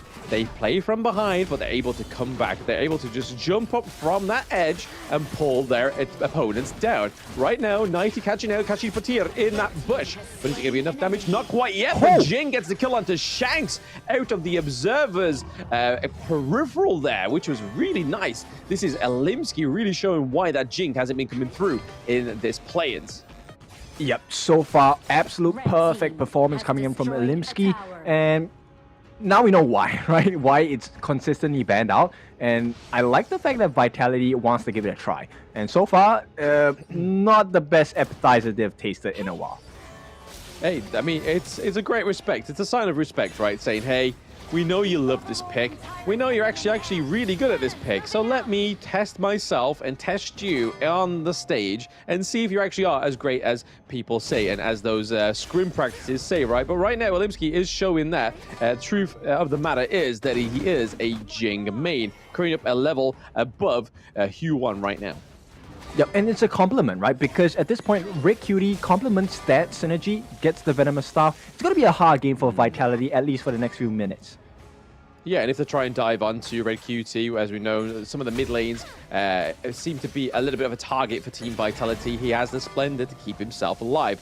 The Shadow Tyrant is up because we are getting into the 11th minute. Believe it or not, I felt like we were still at minute 6, but we're not. We're at minute 11 going into this point now. We do see Team Vitality going for the neutral objective. Will we get another crucial kill theft, or is this basically Vitality baiting Major Pride? I feel like it's a push and pull factor, right? They want to get that opening. And likewise, Vitality, they're hoping for an opening likewise for the side of Major Pride. Here we go, that's the opening. Yes, we did see a bit of an off-cam kill there for 90, taking down Kinesis, which really puts them in a handicap for this neutral objective on the side of Vitality. Right now, they do get the stunning onto Shizuki, but Shizuki goes into the backline there with the death on Sunset coming through as well. Mirror Domain also doing a lot of damage, but City Boy is committed. 90 into the backline there as well, looking to get a kill onto Limsky, but it's not Limsky that falls. It's going to be a double kill going over to Shanks on the side of Team Vitality. Yeah, big win. It is an even kill score, but it's not going to be an even goal score in a bit. T1 now being threatened by the side of Vitality. They should take these with ease, and right now they're going to even out a little bit of the map control. Yes, again, like we said earlier, this is classical Team Vitality. They play from behind, but then they get ahead with these great team fights. 90 with such a great flank from the back line, taking down Kashi Batir, but not taking down Olimsky, which was, you could see in his eyes, was the real target. Yeah, and this was all credits to Highland as well. He was the main peeler for the team. Take a look at the build now. Insatiable Tomb with the top Twilight Stream, as well as the Mask of Agony. You don't want to take consistent hits from Highland, because when you do, and you get the lockdown from 90, it's game over, man, for the side of Major Pride. And even with Shanks, right, he's built the Starbreaker as well as the Eternity Blade, as well as the Master Sword. So a lot of damage coming through, and it looks like Siegebreaker being that next item for him. So we've seen this time and time again on Shanks that he gets those itemizations, he gets the damage, he gets everything delivered for you. But T1 down into the Clash lane as well, thanks to 90. That is all T1s on the side of Major Pride now down, and the same for the T2 into the Clash lane. 90 wasn't as happy. Just with one turret, he gets two. Yep, it's a big swing. They get the catch as well. Yes, with a swift exit, Olimsky actually falls down for the first time in this match. He is level 15, so he is far ahead of most of the players on the Gorge right now. But hey, down goes another T2. Vitality have shown respect, but now they are showing discipline. Yeah, very clean gameplay coming out from Vitality, very methodical as well. And right now, it's really about laying the pain on the structures across the map on the side of Major Pride. And so far, it's been doing well. You know what? The earlier kills onto Winter doesn't matter anymore. Right now, they are in the lead. 2,000 gold ahead.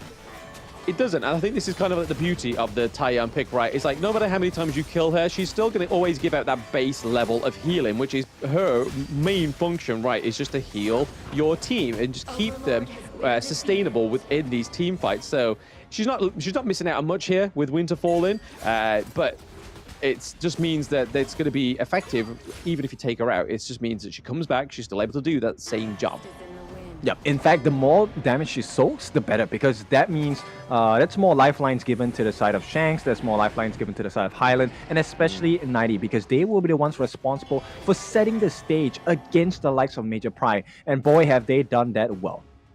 Yeah, 90 really having a target on the back of Olimsky for this latter part of the game, right? Just constantly waiting for Olimsky to make the most overstep that he can, and then punish him for it with the Truth Manchas and the likes of. But the high ground turrets here looking a bit battered on the side of Major Pride. We are seeing that Shanks is doing a lot of damage now, so we must have that siege breaker up as well. The Vanguards are coming through to that farm lane, and Kashi Batir just taking shots here and there, and absolutely doing a lot of damage now is Shanks. We do see Olimsky trying to find out and take down the Vanguard in the mid lane, able to do that, but the Shadow Vanguard's still down there in the farm lane, so they've really got to try and wipe these down before Team Vitality get their way in.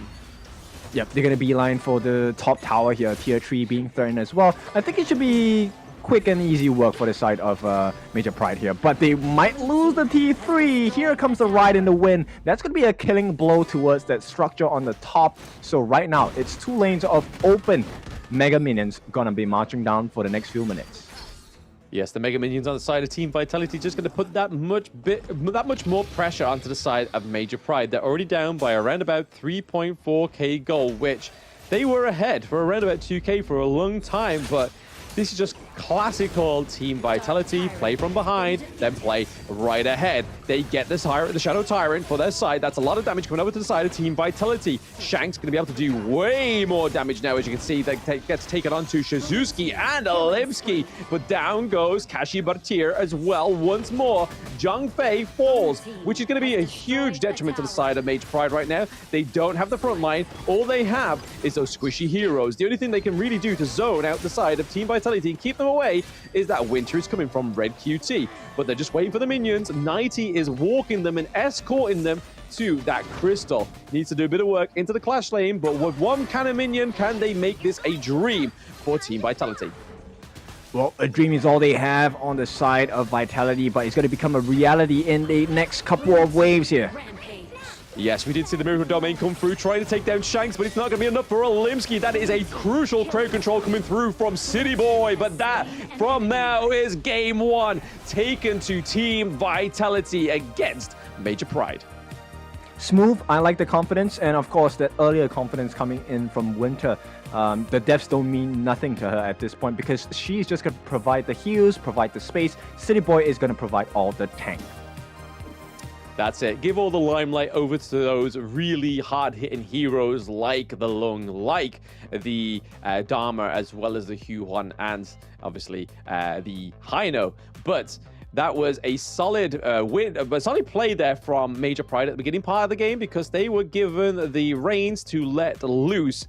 But unfortunately, it was Team Vitality reining them in towards the end as they were able to take that 1-0 victory so far. But you can kind of see here that Shanks on this Lung, no matter what he gives Shanks, right, he is a good farm laner.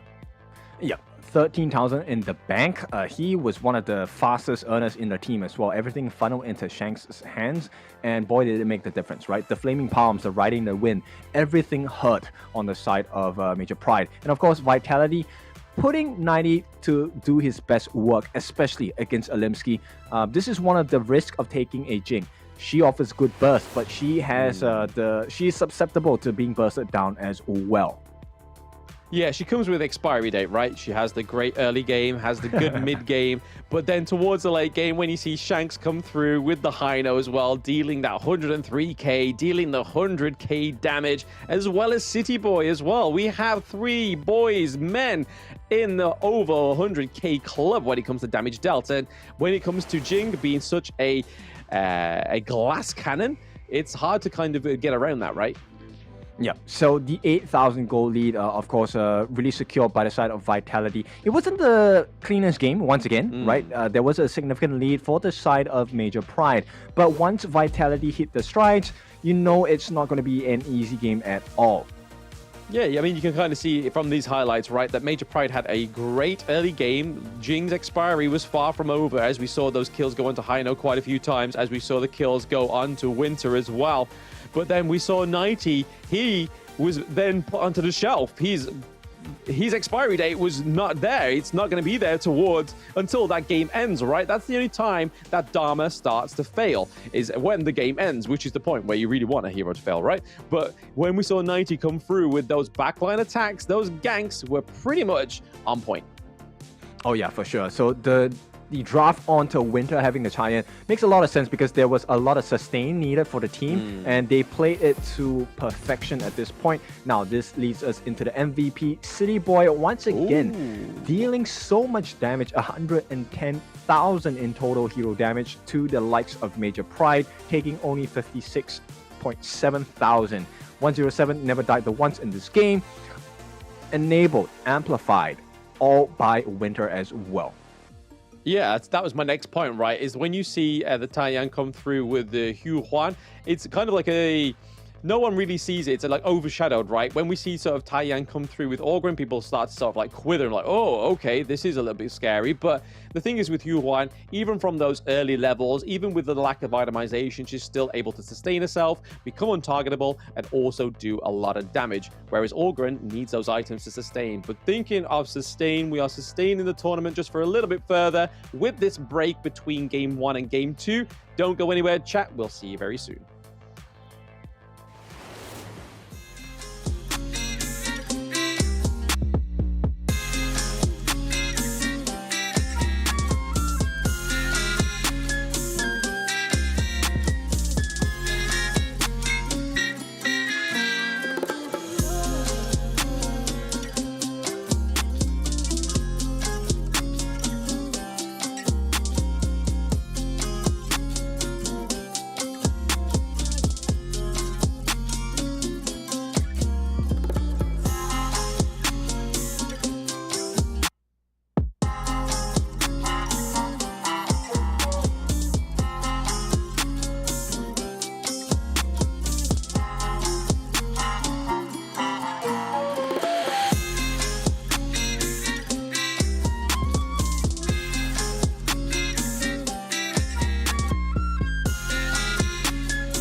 that fell from Zephyr was a mysterious substance temporarily named Amber. In fields such as biomedicine, it may bring hope for post-disaster reconstruction.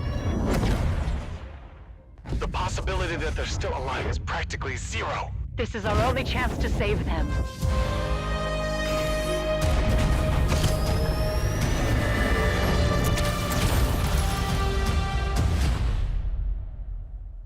Doctor, we received a weak signal from Zephyr for the first time. Zephyr, rescue!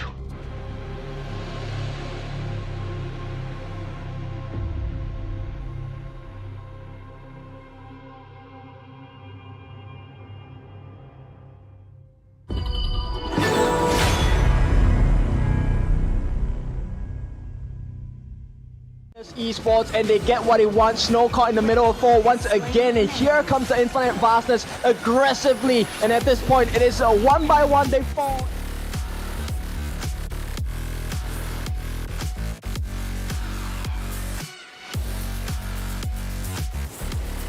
The duel to death. He kills Kakarot right away. He wants to go for more. He's chasing after them with the Rhino Rush jumps in once again, will not survive the fight. A Vanguard shoots, they fall, and it's Influence Rage. So okay, caught in the middle of 4. 5 is all of Fearless Esports, and they get what they want. Snow caught in the middle. Side of Chaos, and down goes a John Fei. So there is the backbone. We could still see a steal here. Who's it going to go over to? It does go over to the side.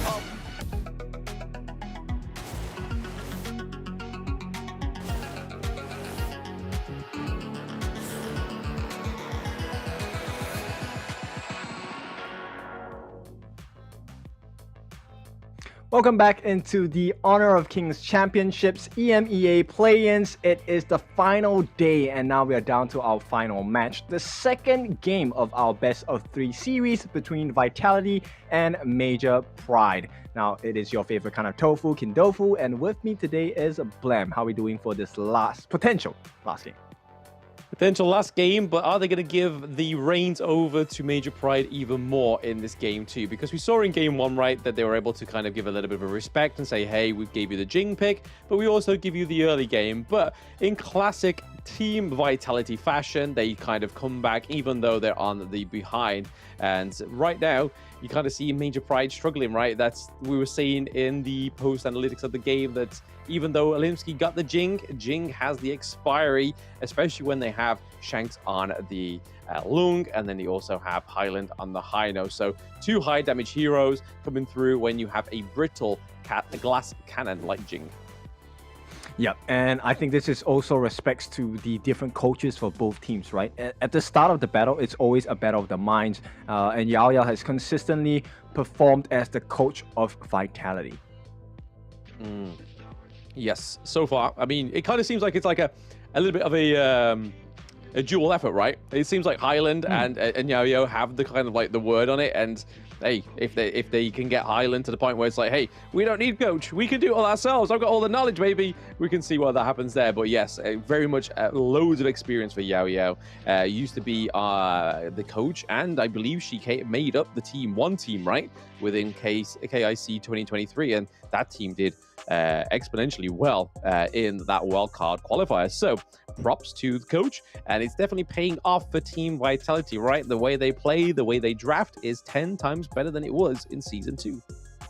All right, so let's get the ball rolling. Major Pride here going to pick up that early for themselves. This time they believe it's going to be the winner, the one that allows them to take the dub against Vitality to draw this series up.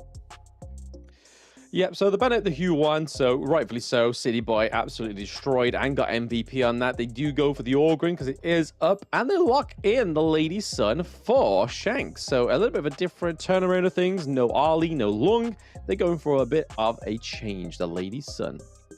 Okay, so there's 2 different markers you could explore as Vitality. You could take a look at the Ming. You could take a look at the Sun Bin as well, even the Zhang Fei, right? But it looks like Major Pride, they want to go for the standard old school tactic of the Da Qiao and the Fuzi combination with the Sea of Fate as well as the Eye of the Whirlpool to get that split push going. I mean, you may as well, right? These teams, so Team Vitality would not know to ban this. They thought, you know what? They're never going to try this. And then MPL is like, hey, let's have a bit of fun with this. This is like the ultimate siege tactic. The Futsu and the Cho, but then also being able to recall anybody on your team, but then teleport them with the Eye of the Whirlpool as well. Could be really interesting here for Major Pride, and something that Team Vitality may not be that good against when it comes to the Chow and the Futsu combo. Oh yeah, for sure. And at this point, you know what? Vitality say, okay, we've seen enough of your Jing. We know of the quality. It's not going to appear in this game. Yeah, rightfully so. A bit of respect on that Jing pick because they don't want to see it come through in that early game, especially when they got the Futsu as well. I think it's a good kind of like roll into the Lady Sun, right? Because they don't have the excessive kind of like range and slipperiness of the Ali or the Lung to deal with. Whereas Lady Sun, yes, she can roll, but you can pull her back. You can lock her down with the Futsu. So they go for the Shangguan ban as well, so there's not too much of a slippery hero on the side of Team Vitality and the Dharma for 90. Oh, I like it, right? Because Dharma actually one of the main heroes that will be able to get rid of that Sea of Fate combination where they get the TP back home. At the same time, Highland with the Shangguan is going to be very painful to deal with on the side of Major Pride. But this opens up the door for the Haino and Vitality, rightly so, pick it up. Yes, the Haino once tried and tested and is pretty much always been a staple thing for Team Vitality now. We see that Highland is very capable on this pick. He can use those scepters as if they were his own sword to carry the team to victory. But Zhongfei being a solid front line for the side of Team Vitality as well. So Winter being a tank this time around rather than being a sustained healer. But the Angela coming through for Red QT is going to be a good counter to the Zhongfei, right? The anti-tankness of the Angela could shine through with that blazing brilliance. Okay, so Futsu's jungling? Potentially. Okay, I like the creativity of Major Pride. I'm just, at this point, I think it's a big risk though. He's not the easiest hero to operate at low levels. The invade might come in very strongly from Vitality. Oh, absolutely. I mean, the fact that they've drafted Orgren as well, they can make their own ways into their enemy jungle, which they've shown time and time again. But the Futsu into the jungle is going to be interesting. Let's see if this is an Olimsky classic or a special. Yeah, let's see, right? Because Sage's Might, I think late game, definitely going to be very punishing against the lineup of Team Vitality, right? If they allow that opening, they could potentially be flawed by the strong damage coming in from the side of Major Pride. Yeah, I mean, we've gone from Jing's expiry to Futsu's activation date, right? So it's going to be interesting to see how they activate the Futsu, but then also navigate it as well. But there we go, into the... Okay, the Arlie into the jungle. Arlie. Oh, wow. Okay, why not? Okay, this is a sight to see, right? So definitely going to be really interesting. Highland and Kashipatir, in fact, going to be Kashipatir swapping roles. This time, it's going to be Red Cutie taking up the mantle of the support. Well, naturally, it was meant to be Kashipatir as the mid. That's how they were down on the papers, but it looks like they've decided for, hey, you know what? For the last game of the time, let's all play something we're going to have fun with and see if we can actually take a win, right? Oh yeah, this is definitely something that we've seen before, right? Even in the other play-ins as well. But it'll be interesting to see. I like the draft, the idea of the draft. Can you imagine in an early having a level lead against you? You can't really catch her in the early stages of the game because she already has a lift step, and she's gonna have a lot of pain. Oh, a lot of pain, right? A lot of pain, and there's no expiry date, right? So the Arlie gets better and better as the time goes on. And right now, you kind of see Olimsky just using the Parasol as a means of transport around the jungle. I think the only time I've ever seen the Arlie in jungle is when I didn't give a player the role that I already had, which was farm lane, and then they decided to take the Arlie in the jungle and then take my support with them as well. So that was nice. So if they're watching this game's for you. Yeah, and Olimsky already hitting level 4, gonna be matched out by City Boy as well. Curious how this first team fight will go. Oh, very curious, right? I mean, it's hard to see how they're going to pin this down. They have a lot of souls, so first blood going over to Team Vitality. Nicely done by City Boy. Ah, that hurts, man, because Kinesis was so close to getting teleported back with the Sea of Fate. Just a second shy, unfortunately. It wasn't even a knockup that stopped him from the TP. It was the death that came falling down. Yes, unfortunately for the side of Major Pride, they did meet their demise a little bit too early there. Shizuki, a 90, helping himself to the enemy jungle there, just as he does, tries to get that level lead, that gold lead. Oh, kicking him about a bit. Just a bit of a slapdash, a bit of a tickle. There's a knockup from Shizuki. He's going to get the 1v1 here. Oh, back flick away. They do get the HP regen for the Mayim, but he's now on the run. And I think it's good time that Shizuki just gets out of there because City Boy was just around the corner. Yeah, we have seen outplays, right, from Mayins across the different regions as well. So it's a difficult situation to be in. But you know what? 90 was actually below in EXP. Yeah, absolutely. He was a level below, right? And he still managed to get out of that one. Actually composed himself very well in that 1v1, which you can't really say for many Clash laners going 1-to-1 with a Byron. Oh yeah, for sure. Byron is actually a very strong 1v1 laner, but against the Mayin, if you play your cards right, 90 should always have the upper hand because he's able to get that extra hit in even before Shizuki is able to kind of react.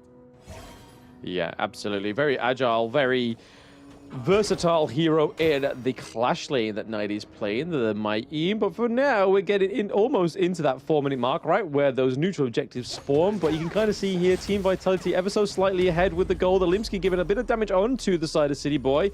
Very slippery to get out of there. Okay, so benefits going into the side of Vitality, right? They have managed to garner themselves a comfortable 1,000 gold lead so far. And it looks like the 1v1 is going to work out for the side of Shizuki here. Yeah, Shizuki getting that 1v1 kill onto the Mayim, which is going to set up this Tyrant for the side of Major Pride. The only person around here is Highland. Is he going to contest it? Probably not. He doesn't have the smite. He could have used the scepters, but no, Alimsky gets the final blow at it. But the Faith Rewind comes through. CC Immune does keep him alive. Yep, and for the first time, replay. Yeah, that's how they got the 1v1. The flash play coming out by Shizuki here. Flash play, flashier plays. But to be honest, Shizuki has proven himself time and time again that he is a great Clash lane player. It's just unfortunately sometimes he comes against even greater Clash lane players like 90, right? So it just shows that it's a bit of respect on 90 that he is a great player in that Clash lane. Okay, so an inkling of what's going to happen later. I'm pretty sure 90 is going to be able to find a group of the Major Pride players caught up, clumped up, and that whatever is going to make the world's difference. Oh yeah, absolutely. Absolutely, we'll see. But Alimsky taking a 2v1 here into the mid lane. He's very happy with himself that he's got this early pick, right? Yeah, for sure. And it's working out, right? Hasn't had the death yet. Already working hard, got that Doomsday onto hand. Probably going into the, let's see, Shadow Ripper next into the hands. Curious that he actually built the Patrol Axe, so wants to go for the Giant Script, a little bit more tankiness in the kit for Alimsky here. Yeah, a little bit more health as he goes on. That's a bit crazy, but here we go. Highland taking a 3v1 here. Faith Rewind does come through as he tries to clear the minions out of the wave. The Blazing Brilliance serving as a little bit of a just a hit in the face onto Highland. There is no T1 takedown for the side of Major Pride, but hey, Shanks here doing what Shanks does best, and he's looking to take down that T1 into the Clash lane, making it a little bit harder for Shizuki to go against 91v1. Okay, so it's going to be a little bit more difficult for Major Pride, right? Because right now Vision is obscured and 3-on-1. Yep, 3-on-1. The Blazing Brilliance does come through onto City Boy as well. You can see 90 coming through with the slapdash, taking away Shizuki as well. We did see the Unbridled Outrage come through to try and part the ways of them, but Alimsky is able to pick off Highland once more. So Highland goes down again. That's 2-1 for Major Pride for this major unconventional hero in the jungle. Yeah, I like it, right? So Alimsky identifies what is a win condition. It's all about the 1v1s. So he wants to make sure he gets the burst in. Nobody else joins in the fight. Nobody else disrupts this honest, fair and square fight. Absolutely. Alimsky's just doing best with whatever he can do, right? At this point, just to, hey, can I take this kill? Yeah, sure. Can I take this camp? Why not? Let's just keep this Alimsky on the early fed and stacked up. Yep, solo kill king. I would assume that is the best way to describe Alimsky, right? In a 1v1, I don't think Alimsky loses to pretty much anyone thus far, at least in this competition. But it is a team game after all. So if Vitality hit the mark in terms of the synergy and combinations, it's going to be a hard one for Alimsky to survive out of. Yeah, when the Zhongfei and the Ogryn is very nearby, the Conductor of Souls, the Unbridled Outburst as well is going to be pretty hard to try and escape and maneuver around, right? The CC coming through, but that T2 does fall down into the clash lane for Major Pride. Yep, it's great if you get the kills, but if you don't play the map, it's not gonna be worth it at all. And once again, Vitality just better at making the trades across the map that T3 on the top fully exposed at this moment. Yeah, I think they haven't played from the back foot this time around, haven't they? They've kind of just had always the lead in the game. Not necessarily in terms of the kills, but hey, kills don't always win you the matches within Honor of Kings. We do see Alimsky going in a little bit too deep here. He does actually manage to back out. That was a nice little bait there by Alimsky. Okay, so still some consolation prizes across the map, but right now they're trading by 3,000 gold. And it really falls down here to Alimsky because he's been getting majority of the farms. He needs to convert that into kills. Yes, it definitely does need to convert them into kills, right? Just to get them much as possible out of that kit. We are seeing Shizuki getting teleported back here, thanks to the Dachau is able to take up that T1 into the farm lane as well, just as we see Team Vitality cleaning up the Shadow Tyrant very quickly. Yeah, they don't really care about it, right? Because easily tradable. Look at that. Shanks is going to just work hard on this T1 on the bot as well. Instantly traded out. And Highland, once again, already understands, hey, we don't make the trades on the T2. Let's just push them away. Yeah, just keep that Futsu from that T2 in the clash lane. City Boy taking a lot of damage here as well. We do see Winter comes through with the save on the Unbridled Outburst. Okay, Alimsky finally goes down as well. So 90 finally getting the kill, locking down the Ali. Yep, and once again gets a double kill. Same formula, the sneak up with the whatever, gets the knock and the kickback. Gets a kill as well, and this is going to be a very disastrous result for the side of Major Prime because now mid lane T1 fully open. Fully open, they've got the Dachau there to try and just keep them away from that T1 into the mid lane, but it's not going to be enough. Shanks is able to get that final blow onto the T1 there. Now we're seeing a little bit of a rotation onto Shizuki into the farm lane, right? So they're looking to try and take this T2. They have the minion. It is City Boy getting the T2 into the farm lane. Pretty much map domination for the side of Team Vitality. Yep, that's so many turrets in one fell swoop, and this is what Vitality do the best, right? They have this absolute monstrous control of the map, and it's hard to kind of fight against them. You don't see a lot of kills in this game, simply because Vitality don't open up the opportunity for fights. Yeah, absolutely not. I mean, 90 there taking a 2v1, but he does meet his maker by Kinesis there as well. Kinesis taking a lot of damage from Shanks. The ultimate, not even the ultimate shell connecting, but that was still a lot of damage going on to Shanks there. I mean, Kinesis, sorry. But right now, you can kind of see that there is a huge fissure just kind of part in between these two teams, right? The gold lead is currently at around about 5k difference, and the pressure on the map is definitely in favor of Team Vitality. Yep, even as a jungler, Shanks is out farming Alimsky. He's at about 8,000 plus gold. Alimsky bordering around 8,000.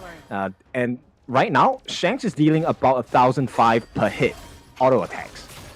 Yeah, it's hard hitting, right? Especially when they're going into team fights. That's why you can kind of see from the side of Major Pride that they don't want to force these team fights. That definitely won't go in their favor, right? They'll always get caught out. 90's always has proven that he can catch out Alimsky. That was a nice dive in from Winter, though, trying to steal the jungle objective, but doesn't have the smite, has the heal instead. We do see the Whirlpool come through as well, trying to save one of the side of Major Pride, but already we see Shizuki go down. Red is gone down as well, so no more Whirlpools for the side of Major Pride. And right now, they do try and take down this T2 into the mid lane as well, and that is going to be Vitality opening up the crystal as Alimsky tries to get out of there. City Boy tries to get the path of passing, but nothing connects just yet. Blazing Brilliance trying to keep those minions away, but it is going to be that higher ground turret for Major Pride going down. Yeah, Major Pride take the Overlord, but Vitality take the opening of the base. That is one way ticket to a win for the side of Team Vitality. Yeah, not just one high ground turret, but two, right? That's a huge opening up for the side of Major Pride, which they can't really do anything about because they're now kind of forced very close to their base. They have to play very much their cards close to their heart. They're going in Sage's Might. Sage's Might with the either Whirlpool. They do take down 90, so that is already a 1-0 trade for the side of Major Pride, but that's straight away nullified by the side of Team Vitality, getting the kill on Takashi Batir. They're trying to keep him away from the callback. Alimsky just gets out by the skin of his teeth. Ali was almost pulled down by her tail. That was so close. The pounce by the side of Winter just didn't really hit the timings necessary for it, right? But Alimsky walks away scot-free, but the base is not looking healthy at all. Yeah, no, there is barely any lifelines left at Major Pride's base. They are at a high ground turret still remaining into the farm lane, which isn't the most healthiest as we've seen in these best of threes. But right now, you can kind of see Vitality are just so far ahead of the gold, right? Almost that 9k gold difference, which is huge when you think of that gold difference going over to the side of Lady Sun. So Shanks up by 11.2k to the Kinesis is not very good. Goal lead as well. Almost hit quite push. Does get the phase check. Okay, Team Vitality on the run to Kinesis. Looking to catch him down is 90. Nice kill. 90 Knight by 90. We see City Boy looking for a bit of a charge into the enemy lines. Yeah, that was unfortunate. He was so close to getting out. Yes, the Blazing Brilliance do shut down City Boy, though, so they are down still. It's a 4v4 at the end of the day for both of these teams, but Shanks is running down that high ground turret into the farm lane as well. It does get taken down. We're still seeing a little bit of a try here for Ireland. The Fate Recall does come through. Blazing Brilliance does not quite connect the way it normally does. The minions are at the crystal for Team Vitality, taking this 2-0 from Major Pride. Major Pride just having a bit of fun at that last game, but hey, didn't catch Team Vitality off guard. Yeah, that's right. So Team Vitality, what a performance today as they secure their position into the Honor of Kings Championship happening at the end of the year here. And they are one of the heavy hitters that will appear in Indonesia. Yes, they will be the pride of EMEA going forward. It will be Team Vitality once more, representing EMEA on the biggest stages of Honor of Kings. They were at Season 2, they're at EWC, and now they're going to be at the Kings Championship 2024. Yeah, their story will continue to be told. And at this point, I think, thank you for having us and joining us for this past 2 days for the EMEA Plains. Let's take a look at the itemization as it comes in later. It's all about Shanks here, 2-0-6. 12,000 in the pocket. Didn't even go for the full aggressive build. Wanted to go for, I presume, the Glacial Buckler as the last item. Yeah, I mean, we didn't even see anything like the Axe of Torment or the Starbreaker come through on the side of Lady Sun. Normally going for that tier 2 item, Meteor, right? But not even no signs of that. Goes straight for the Shadow Ripper into the Eternity Blade, and then obviously Daybreaker towards the end there. But not even 6 slotted and was dealing so much damage. And you can kind of see here that 52k, but then also give it over to Highland with the 85k damage dealt as well, which is pretty huge. Yep, consistently in their faces, right? And if you take a look at it, everyone took so much damage, especially Shisuiski here taking 64,000 in hero damage across the likes of Vitality in total. Yeah, so a bit of a weird pick into the jungle, right? But hey, Alimsky tried to make it work for himself, tried to have a bit of fun with this last game, but you can kind of see here from that gold graph, it was always going to be Team Vitality's game, right? Yep, a 10,000 goal lead as we go into the highlights of the game as well. It was a nice relief, I guess, taking out a little bit of the seriousness of the competition because Vitality have already secured their position. A nice kill there by Shisuiski with the Byron. But you know what? When you give so much space to the Mayin, 90, he does his best work there. He does. When you give him room to breathe, he will serve the best and deal the best result, right? It's just absolutely phenomenal for the side of Team Vitality. But right now, you can see with these highlights that it was just a bit of a fun match. Just see what they could do, see if they could pull a win from Team Vitality with just a fun draft, right?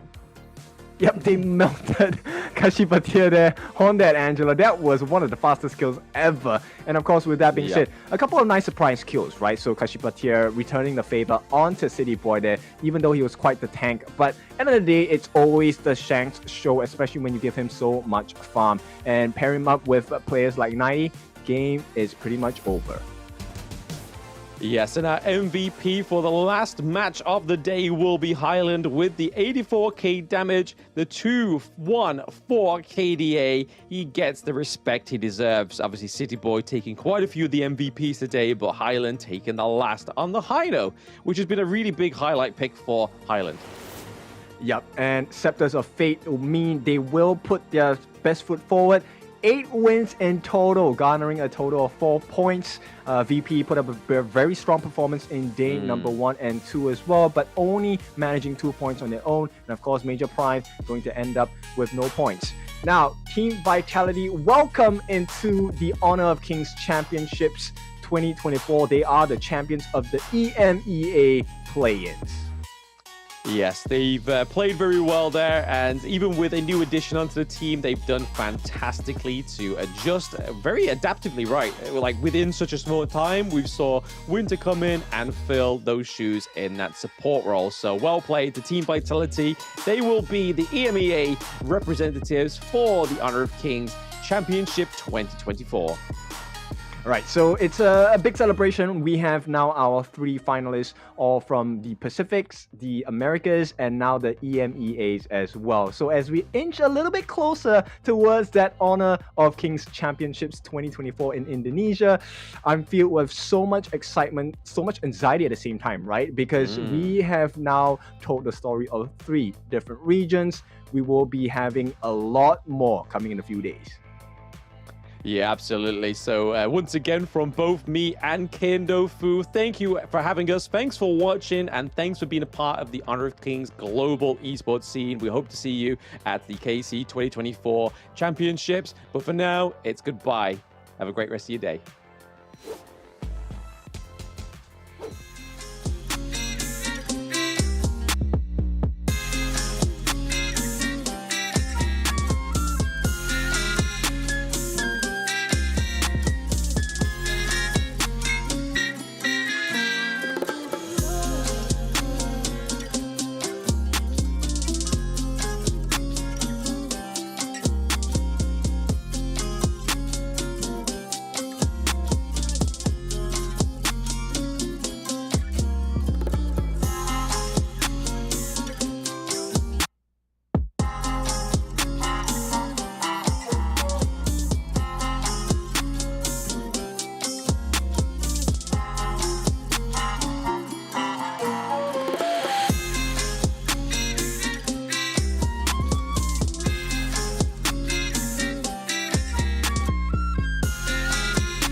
Never let them tell you what you can't do. Gotta change your